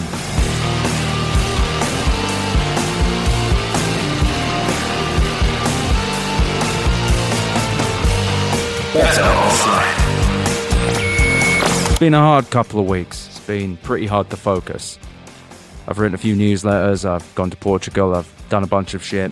Just trying not to think about everything happening outside, but it's time to do so. Seemingly every single person on Earth with a blog or a podcast or even a Twitter account or X the Everything app or whatever it's called now, they've all tried to drill down into what happened on November 5th. to find the people to blame, to explain what could have gone differently. Really looking for who to blame, though, and find out why so many actions led to a result that will overwhelmingly harm women, minorities, immigrants, LGBTQ people, and lower-income workers. It's terrifying. It fucking sucks. I'm not going to mince words, not that I would usually anyway. And I don't feel fully equipped to respond to the moment. I don't have any real answers, at least not political ones. I'm not a political analyst, and I'd feel disingenuous trying to dissect either the Harris or the Trump campaigns, because I just feel like there's a Take Olympics right now. It's the Dunning-Kruger festival out there. Everyone is trying to rationalize and intellectualize these events that ultimately come down to something quite simple. People don't trust authority, and yeah, it's pretty ironic that this often leads them towards authoritarianism. Now, I don't want to give you the impression that I'm going to go on my crank mode, that I'm somehow against institutions on their face. I'm not. But at the same time, understanding this moment requires us to acknowledge that institutions have failed us, and failed most people, and how certain institutions' missteps have led us to exactly where we are today. Legacy media, and while oftentimes they're staffed by people who truly love their readers and care about their beats, they're weighed down by this hysterical, nonsensical attachment to the imaginary concept of objectivity and the will of the markets. Case in point. Regular people have spent years watching the price of goods increase due to inflation, despite the fact that the increase in pricing was mostly driven by, get this, corporations raising their prices. Now, that's not to say that external factors like the war in Ukraine or lingering COVID restrictions in China, these things did play a role in it. They did. But the bulk of these price increases were caused by these fucking companies raising the prices. It was in their earnings. It was right there. Pepsi-Cola said it on the news. Yet some parts of the legacy media spent an alarming amount of time chiding their readers for thinking otherwise, even going against their own reporting, and there will be links in the episode notes, I promise, as a means of providing balanced coverage, insisting again and again that the economy is actually good, contorting their little bodies to prove that prices aren't actually higher, even as companies literally boasted about raising their prices on earnings. In fact, the media spent years debating with itself whether price gouging was actually happening, despite years of proof that it was. Some of them even reported that the price gouging was happening. So, get this, I just don't think people trust authority, and they especially don't trust the media, especially the legacy media. It also probably didn't help that the legacy media implored readers and viewers to ignore what they saw at the supermarket or at the pump, and the growing hits to their wallets from the daily necessities of life. It was just a national-level gaslighting, and it was disgusting. And I know some of you might say, you know where to email me. Oh, it's not just this. No, of course it's not just this, arsehole. But I think this is a big thing. Now, before I go any further, I've used the term legacy media here repeatedly, but I don't completely intend for it to come across as a pejorative. Despite my criticisms, and believe me, I've got a few of them, there are people in the legacy media doing a good job. They're reporting the truth, they're doing the kinds of work that matters, and they're actually trying to teach their readers stuff and tell them what's happening and giving them context. I read and pay for several legacy media outlets, and I think the world is a better place for them existing, despite their flaws. The problem is, as I'll explain, is this editorial industrial complex and how these people are writing about the powerful don't seem to be able to, or maybe they don't want to, actually interrogate the powerful. This could be an entire episode on its own, but I don't think the answer to these failings is to simply discard legacy media entirely.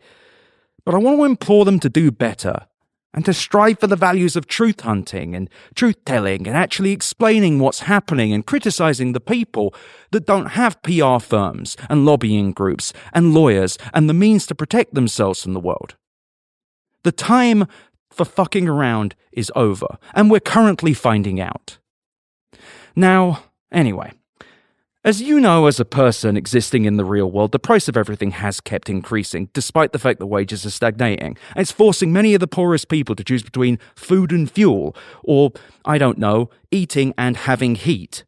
Simultaneously, businesses have spent several years telling workers they were asking for too much and doing too little, telling people a few years ago they were quiet quitting, which is a fucking stupid term that just means going to your job and doing the thing you're paying to do. Anyway. And a year later, in 2023, they insisted that the years of remote work were actually bad because profits didn't reach the same profit levels of 2021, which was something to do with remote work. Now, did anyone actually prove this? Did anyone actually go and... No, they didn't. They just listened to Mark Benioff, who's one of the more evil people alive. Now, I also think a lot of these problems come to 2021, a year that we really need to dig into more. We might not do so today, but we will in the future.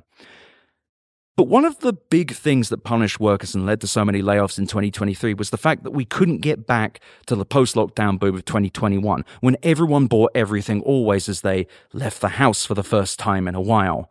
Now, any corporation would be smart enough to know that that was a phase, that that was not going to be forever, except every single big company seemed to make the same mistake and say, number going up forever, line go up forever.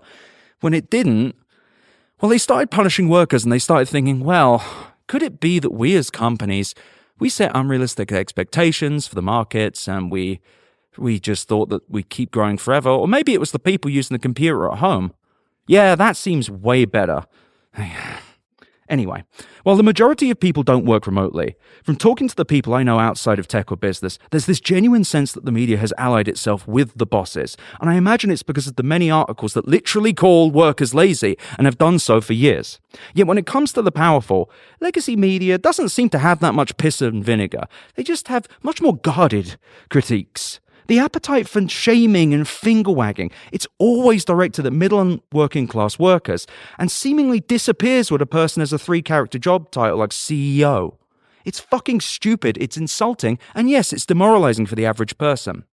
Despite the fact that Elon Musk has spent years telegraphing his intent to use his billions of dollars to wield power equivalent to that of a nation state, as you may remember from my first episode of anything, over on It Could Happen Here, too much of the media, both legacy and otherwise, responded slowly, cautiously, failing to call him a liar, a con artist, an aggressor, a manipulator, a racist, a deadbeat dad, all the things actually happening.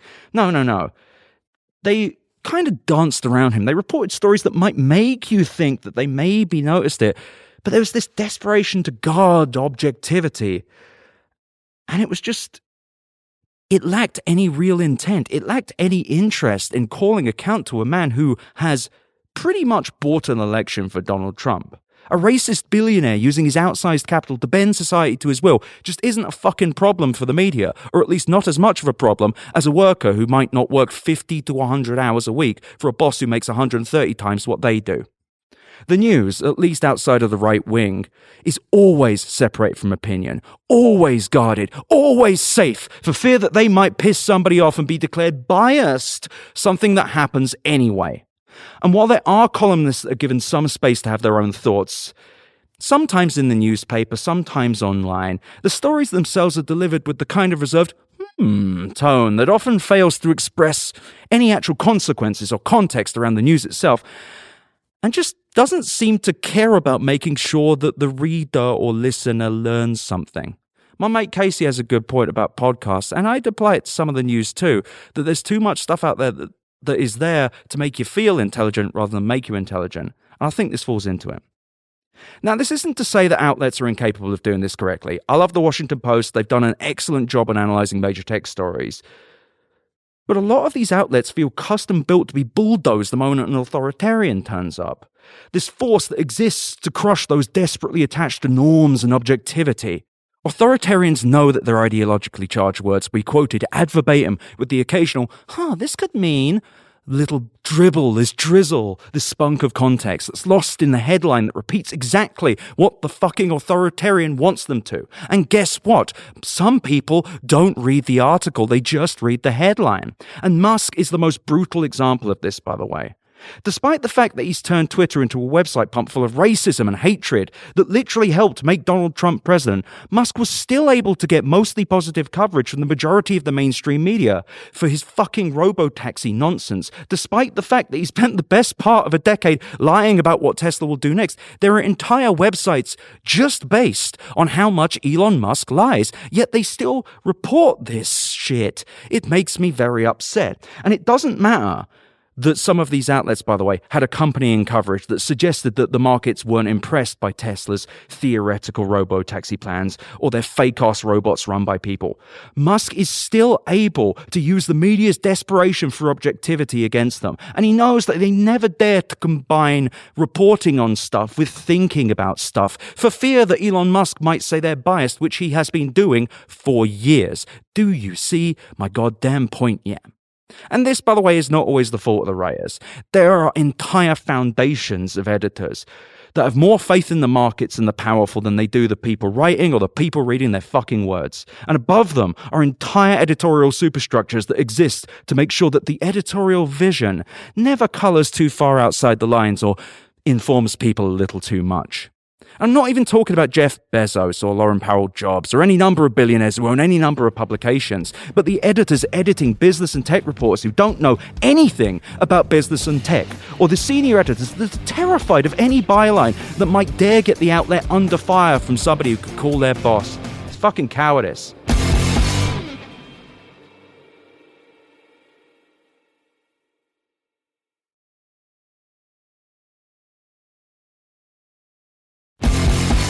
There are, however, I should add, also those who simply defer to the powerful, that assume that this much money can't be wrong, even if said money, in the case of Elon Musk, is repeatedly wrong, and there's an entire website about the wrongness and the lies and the bullshit.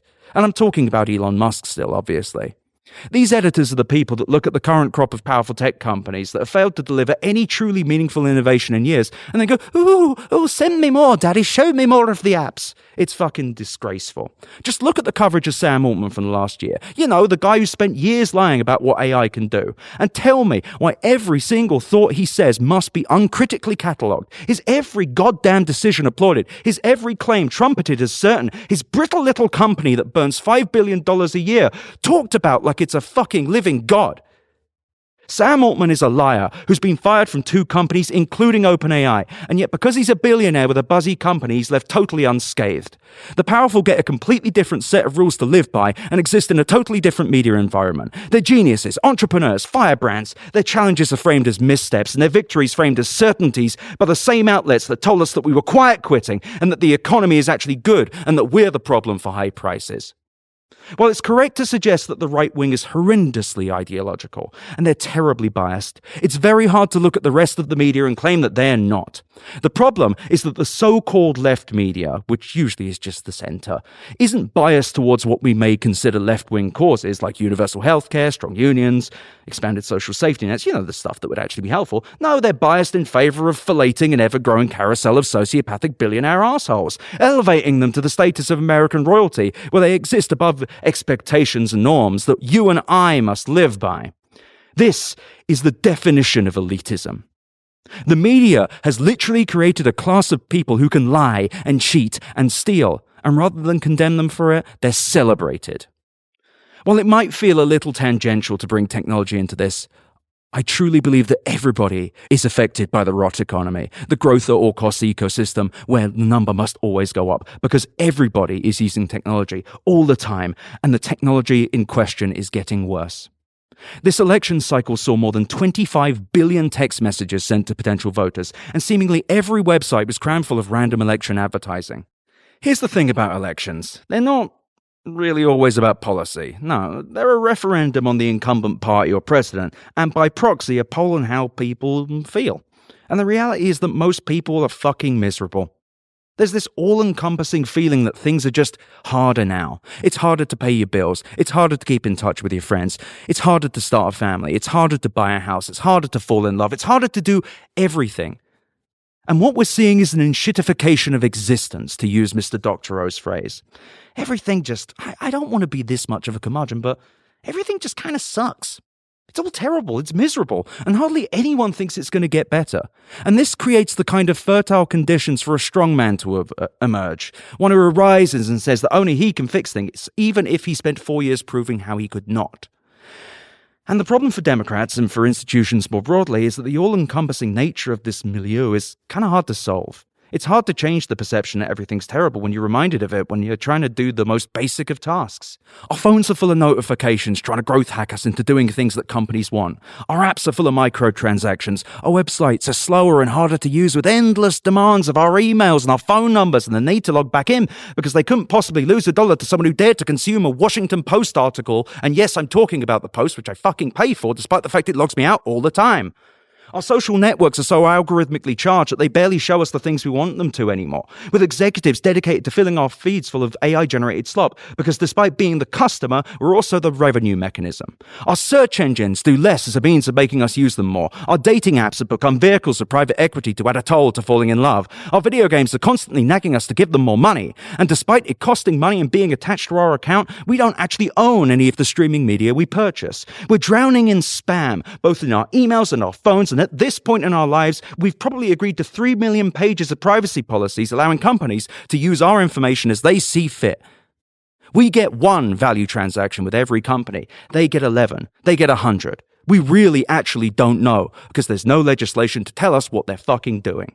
And these are the issues that hit everything we do, all the time, constantly, unrelentingly. Technology is our lives now. We wake up, we use our phone, we check our texts, 3 spam calls, 2 spam texts. We look at our bank balance, 2-factor authentication check. We read the news, a quarter of the page is blocked by an advertisement asking for our email that's deliberately built to hide the button to get rid of it. And then we log into Slack and feel a pang of anxiety as 15 different notifications appear in a way that is really not built for us to find what we need, just to let us know something happened. Modern existence is just engulfed in sludge. The institutions that exist to cut through it seem to bounce between the ignorance of their masters and this misplaced duty to objectivity. Our mechanisms for exploring and enjoying the world are interfered with by powerful forces that are just basically left unchecked. Opening our devices is willfully subjecting us to attack after attack after attack from applications, websites, and devices that are built to make us do things for them rather than operate with dignity and freedom that much of the internet was actually founded upon. These millions of invisible acts of terror are too often left undiscussed because accepting the truth requires you to accept that most of the tech ecosystem is rotten and that billions of dollars are made harassing and punishing billions of people every single day of their lives through the devices that we're required to use in order to exist in the modern world. Most users suffer the consequences, and most of the media fails to account for them. And in turn, people walk around knowing something is wrong but not knowing who to blame until somebody provides a convenient excuse, like immigrants, like the Democrats, like whatever fucking works, because we can't actually call the people out. The corporations crushing our existence.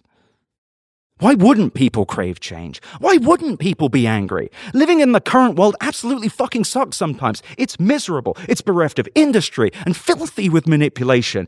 It's undignified. It's disrespectful. And it must be crushed if we want to escape this depressing goddamn world we've found ourselves in. Our media institutions are fully fucking capable of dealing with these problems, but it starts with actually evaluating them and aggressively interrogating them without fearing accusations of bias that, as I've said repeatedly, happen either way.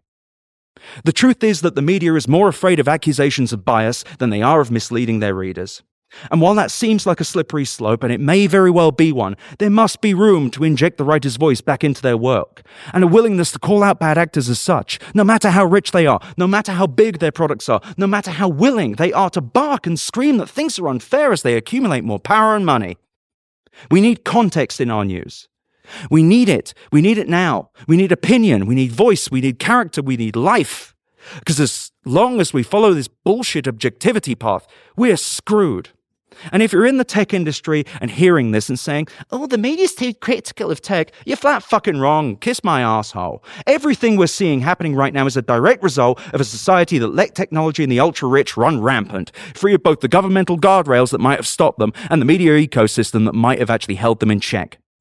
Our default position in interrogating the intentions and actions of the tech industry has become that they will work it out as they continually redefine what work it out means and turn it into make their products worse but more profitable. covering Meta, Twitter, Google, OpenAI, and other huge tech companies as if the products they make are remarkable and perfect is disrespectful to the reader's intelligence and a disgusting abdication of responsibility, as their products, even when they're functional, are significantly worse, more annoying, more frustrating, and more convoluted than ever. And that's before you get to the ones like Facebook and Instagram that are outright broken. I don't give a shit if these people have raised a lot of money, unless you use that as proof that something is fundamentally wrong with the tech industry. Meta making billions of dollars of profit is a sign that something is wrong with society, not proof that it's a good company, or anything that should grant Mark Zuckerberg any kind of special treatment. Shove your chains up your ass, Mark. OpenAI being worth $157 billion for a company that burns $5 billion or more a year to make a product that destroys our environment for a product yet to find any real meaning isn't a sign that it should get more coverage or be taken more seriously. No, it should be a sign that something is broken, that something is wrong with society. Whatever you may feel about ChatGPT, the coverage it received is outsized compared to its actual utility and the things built on top of it. And that's a direct result of a media industry that seems incapable of holding the powerful accountable or actually learning about the subject matter in question. It's time to accept that most people's digital life fucking sucks, as does the way we consume our information, and that there are people directly responsible.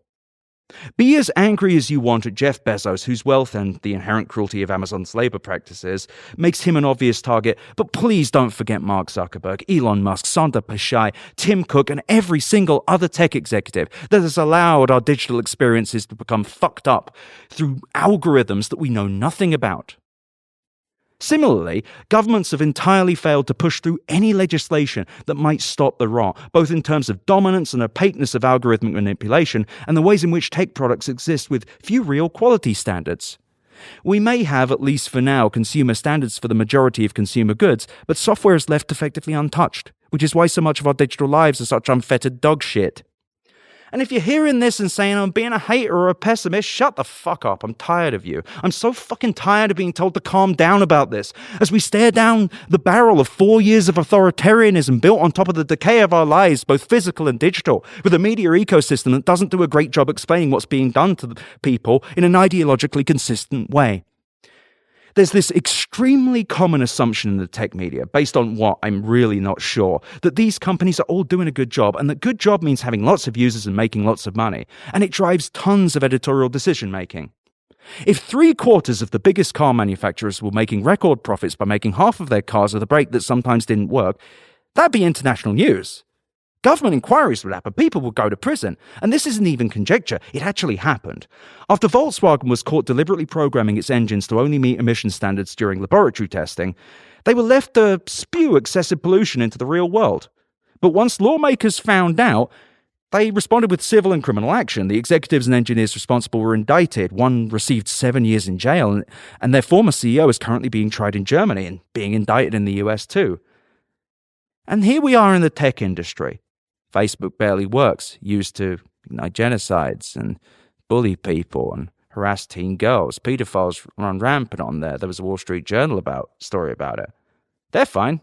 So much of the tech industry, consumer software like Google, Facebook, Twitter, and even ChatGPT, and business software from companies like Microsoft and Slack, it sucks. It sucks. It's bad. You use it every day. You've been listening to me ramble for 50 episodes now. You know what I'm talking about. It's everywhere. Yet the media covers it just like, it's just how things are, mate. Now, Meta, by the admission of its own internal documents, makes products that are ruinous to the mental health of teenage girls. And it hasn't made any substantial changes as a result, nor has it received any significant pushback for failing to do so. Little bit of a side note here. Big shout out to Jeff Horowitz and the rest of the Wall Street Journal people who did the Facebook files. There are legacy media people doing a good job on this. Nevertheless, Meta exercises this reckless disregard for public safety, kind of like the auto industry in the 60s, and that was when Ralph Nader wrote Unsafe at Any Speed. And his book, it actually brought about change. It led to the Department of Transportation and the passage of seatbelt laws in 49 states and a bunch of other things that can get overlooked. But the tech industry is somehow inoculated against any kind of public pressure or shame because it operates in this completely different world with this different rule book and a different criteria for success, as well as this completely different set of expectations.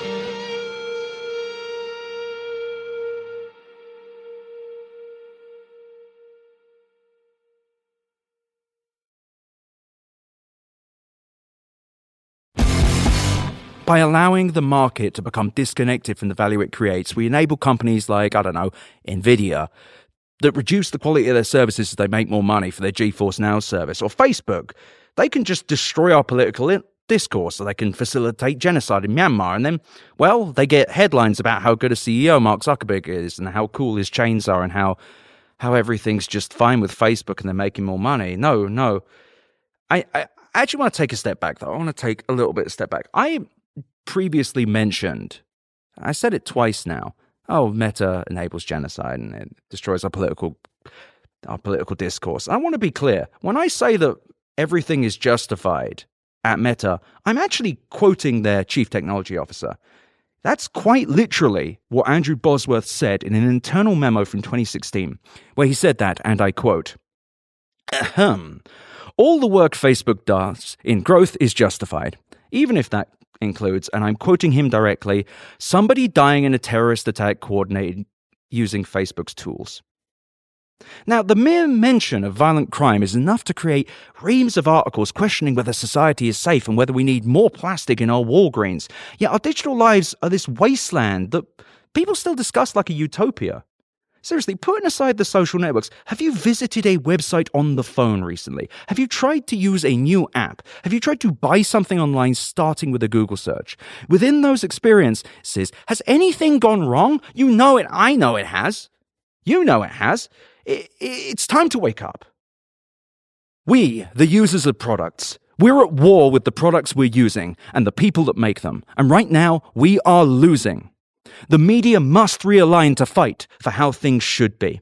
This doesn't mean that they can't cover things positively, or give credit where credit is due, or be willing to accept that something could be something cool.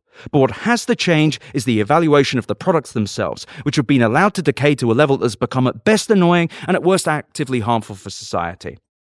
Our networks are rotten. Our information ecosystem is poisoned with its pure parts ideologically and strategically concussed. Our means of speaking to those that we love and making new connections are so constantly interfered with that personal choice and dignity is all but removed. But there is hope. There really is. Those covering the tech industry right now have one of the most consequential jobs in journalism, if they choose to fucking do it. Those willing to guide people through the wasteland. Those willing to discuss what needs to change, how bad things have gone, and hold the powerful accountable and say what good might look like, have the opportunity to push for a better future by spitting in the faces of those ruining it. I don't know where I sit, by the way. I don't know what to call myself. Am I legacy media? I got my start writing in print magazines. Am I an independent contractor? Am I an influencer? Am I a content creator? I truly don't know, and I don't know if I care. But all that I know is that I feel like I'm at war too, and that we, if I can be considered part of the media, are at war with people that have changed the terms of innovation so that it's synonymous with value extraction. Technology is how I became a person, how I met my closest friends and loved ones. And without it, I wouldn't be able to write, I wouldn't be able to read this podcast, I wouldn't have got this podcast. And I feel this poison flowing through my veins as I see what these motherfuckers have done and what they're continuing to do. And I see how inconsistently and tepidly they're interrogated.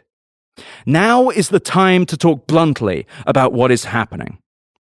The declining quality of tech products, the scourge of growth hacking, the cancerous growth at all cost mindset. These are all the things that need to be raised in every single piece. And judgments must be unrelenting.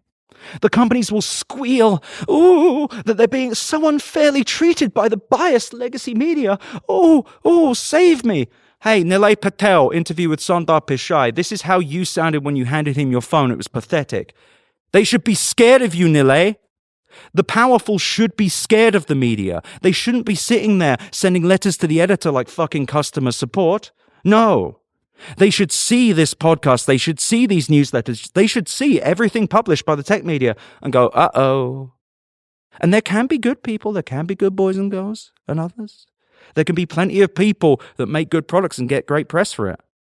But do you really think Meta, Google, Apple to an extent, frankly, do you think Amazon looks good right now? Do you think it's easy to find stuff, or do you think it's slop, full of more slop? Mark Zuckerberg said on an earnings call the other day that he intends there to be an AI-specific slop feed.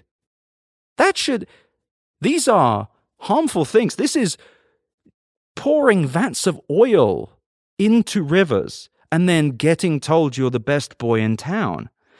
These companies, they're poisoning the digital world, and they must be held accountable for the damage they're causing. Readers are already aware. But this is really thanks to members of the media, by the way, they're gaslighting themselves into believing that, I don't keep up with technology. It's getting away from me. I'm not technical enough to use this. When the thing that they don't get, that the average person doesn't get, is that the tech industry has built legions of obfuscations, legions of legal tricks, and these horrible little user interface traps specifically made to trick you into doing things, to make the experience kind of subordinate to getting the money off of you. And I think that this is one of the biggest issues in society. And yes, of course, I'm biased. I'm doing a podcast about tech. But for real, though, billions of people use smartphones. Billions of people are on the computer every day. It's how we do everything. And it stinks. It stinks so bad. This is the rot economy. We're in the rot society. But things can change. And for them to change, it has to start with the information sources. And that starts with journalism. And the work has already begun and will continue. But it must scale up, and it must do so quickly. And you, the user, have the power. Learn to read a privacy policy, and the link there is to the Washington Post. Yes, there are plenty of great reporters there. Fuck Bezos. You can move to Signal, which is an encrypted messaging app that works on just about everything. Get a service like Delete Me, and by the way, I pay for it. I worked for them 4 years ago. I have no financial relationship with them, but they're great for removing you from data brokers. Molly White, who's a dear friend of mine, and even better writer, you might remember her from one of the early episodes about Wikipedia. She's also written this extremely long guide about what to do next that I'll link to in the notes, and it runs through a ton of great things you can do. Unionization, finding your communities, dropping apps that collect and store sensitive data, and so on. I also heartily recommend Wired's Guide to Protecting Yourself from Government Surveillance, which is linked in the show notes. Now, before we go, I want to leave you with something that I posted on November 6th on the Better Offline Reddit. The last 24 hours have felt bleak and will likely feel more bleak as the months and years go on. It'll be easy to give in to doom, to assume the fight is lost, to assume that the bad guys have permanently won and there will never be any justice or joy again.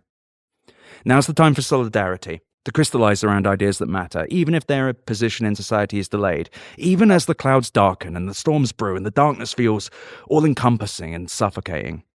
Reach out to those you love, and don't just commiserate, plan. It doesn't have to be political. It doesn't even really have to matter. Put shit on your fucking calendar. Keep yourself active and busy, and if not distracted, at the very least animated.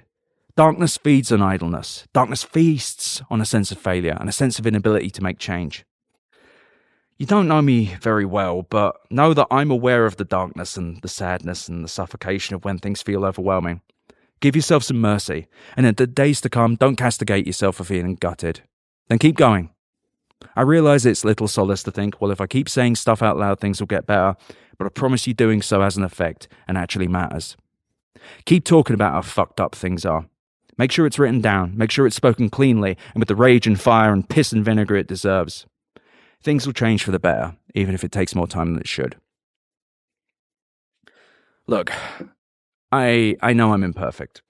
I'm emotional, I'm off-kilter at times. I get emails saying that I'm too angry. I'm sorry if it's ever triggered you, I really do mean that. It's not intentional, I feel this in everything I do. I use technology all the time, and it is extremely annoying, but also I'm aware that I have privilege.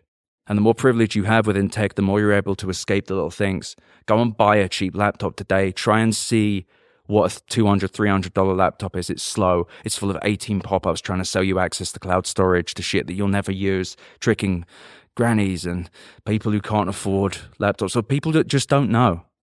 When I see this stuff, it enrages me. Not just for me, but because I know that I'm at least lucky enough to know how to get around this shit.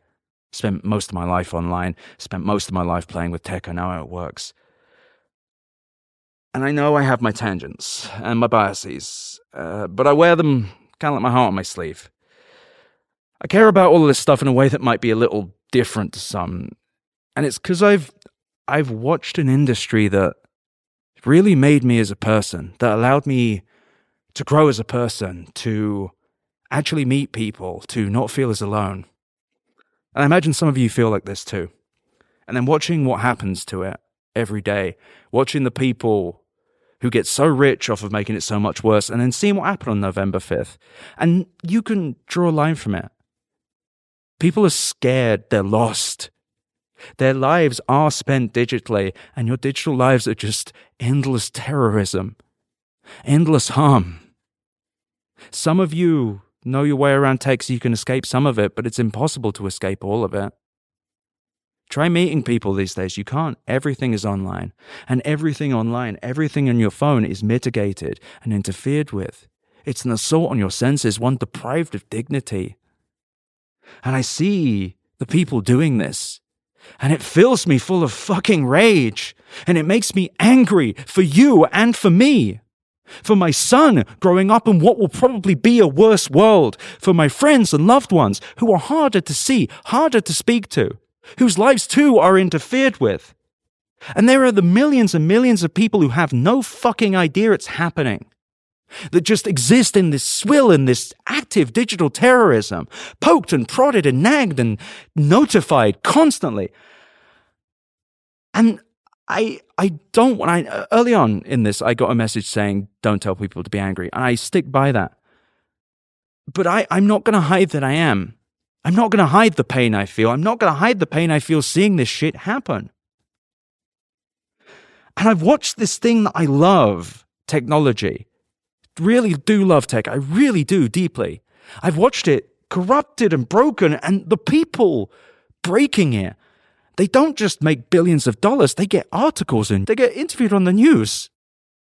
Mark Zuckerberg, he wears a chain and there's articles about how cool he is. He should be in fucking prison. He should be on a prison on a boat that just circles the world, and he shouldn't have air conditioning or heat depending on how the weather is. And I know that I'm kind of errant, and again, tons of tangents, but look, the reason I'm like this is because I really care. And I think being angry at the things that actually matter and giving context as a result, I think that's deeply valuable. And I realize I do fly off the handle a lot, but it really is because I care. I care about you. I care about the subject matter. I'm so grateful and so honored that you spend your time listening to me every week, and I hope you'll continue to do so, because I'm not going anywhere.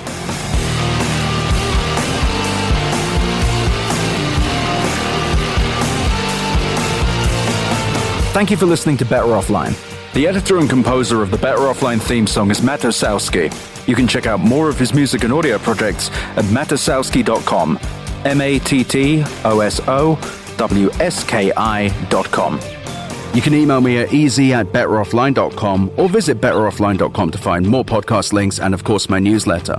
I also really recommend you go to chat.where'syourEd.at to visit the Discord and go to r/betteroffline to check out our Reddit. Thank you so much for listening. Better Offline is a production of Cool Zone Media. For more from Cool Zone Media, visit our website, coolzonemedia.com, or check us out on the iHeartRadio app, Apple Podcasts, or wherever you get your podcasts.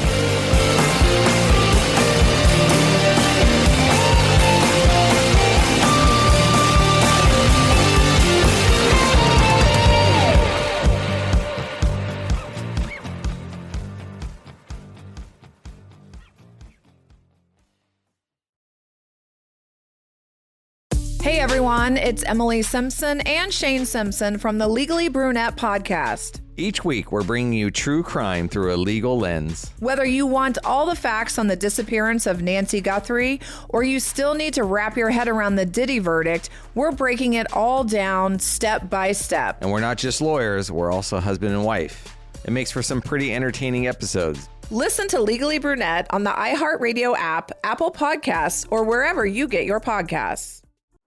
I'm Heather Dubrow. And I'm Terry Dubrow. And we're going to keep this between us. Not really.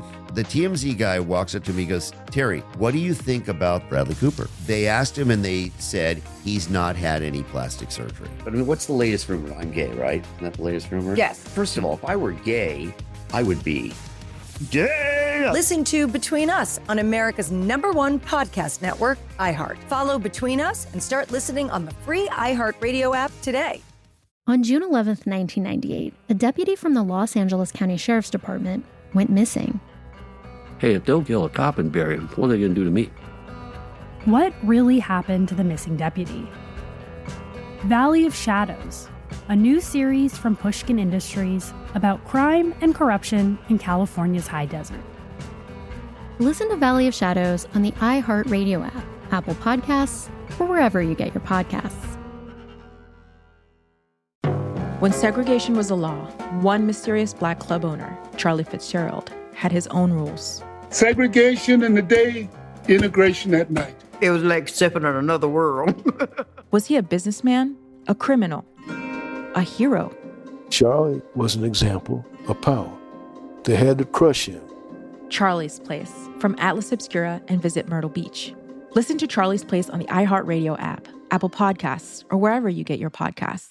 I'm Anna Navarro, and on my new podcast, Bleep with Anna Navarro, I'm talking to the people closest to the biggest issues happening in your community and around the world. Because I know deep down inside right now, we are all cursing and asking what the bleep is going on. Every week, I'm breaking down the biggest issues happening in our communities and around the world. I'm talking to people like Julie K. Brown, who broke the explosive story on Jeffrey Epstein in 2018. The Justice Department, through, we counted 4 presidential administrations, failed these victims. Listen to Bleep with Anna Navarro on the iHeartRadio app, Apple Podcasts, or wherever you get your podcasts. This is an iHeart podcast. Guaranteed Human.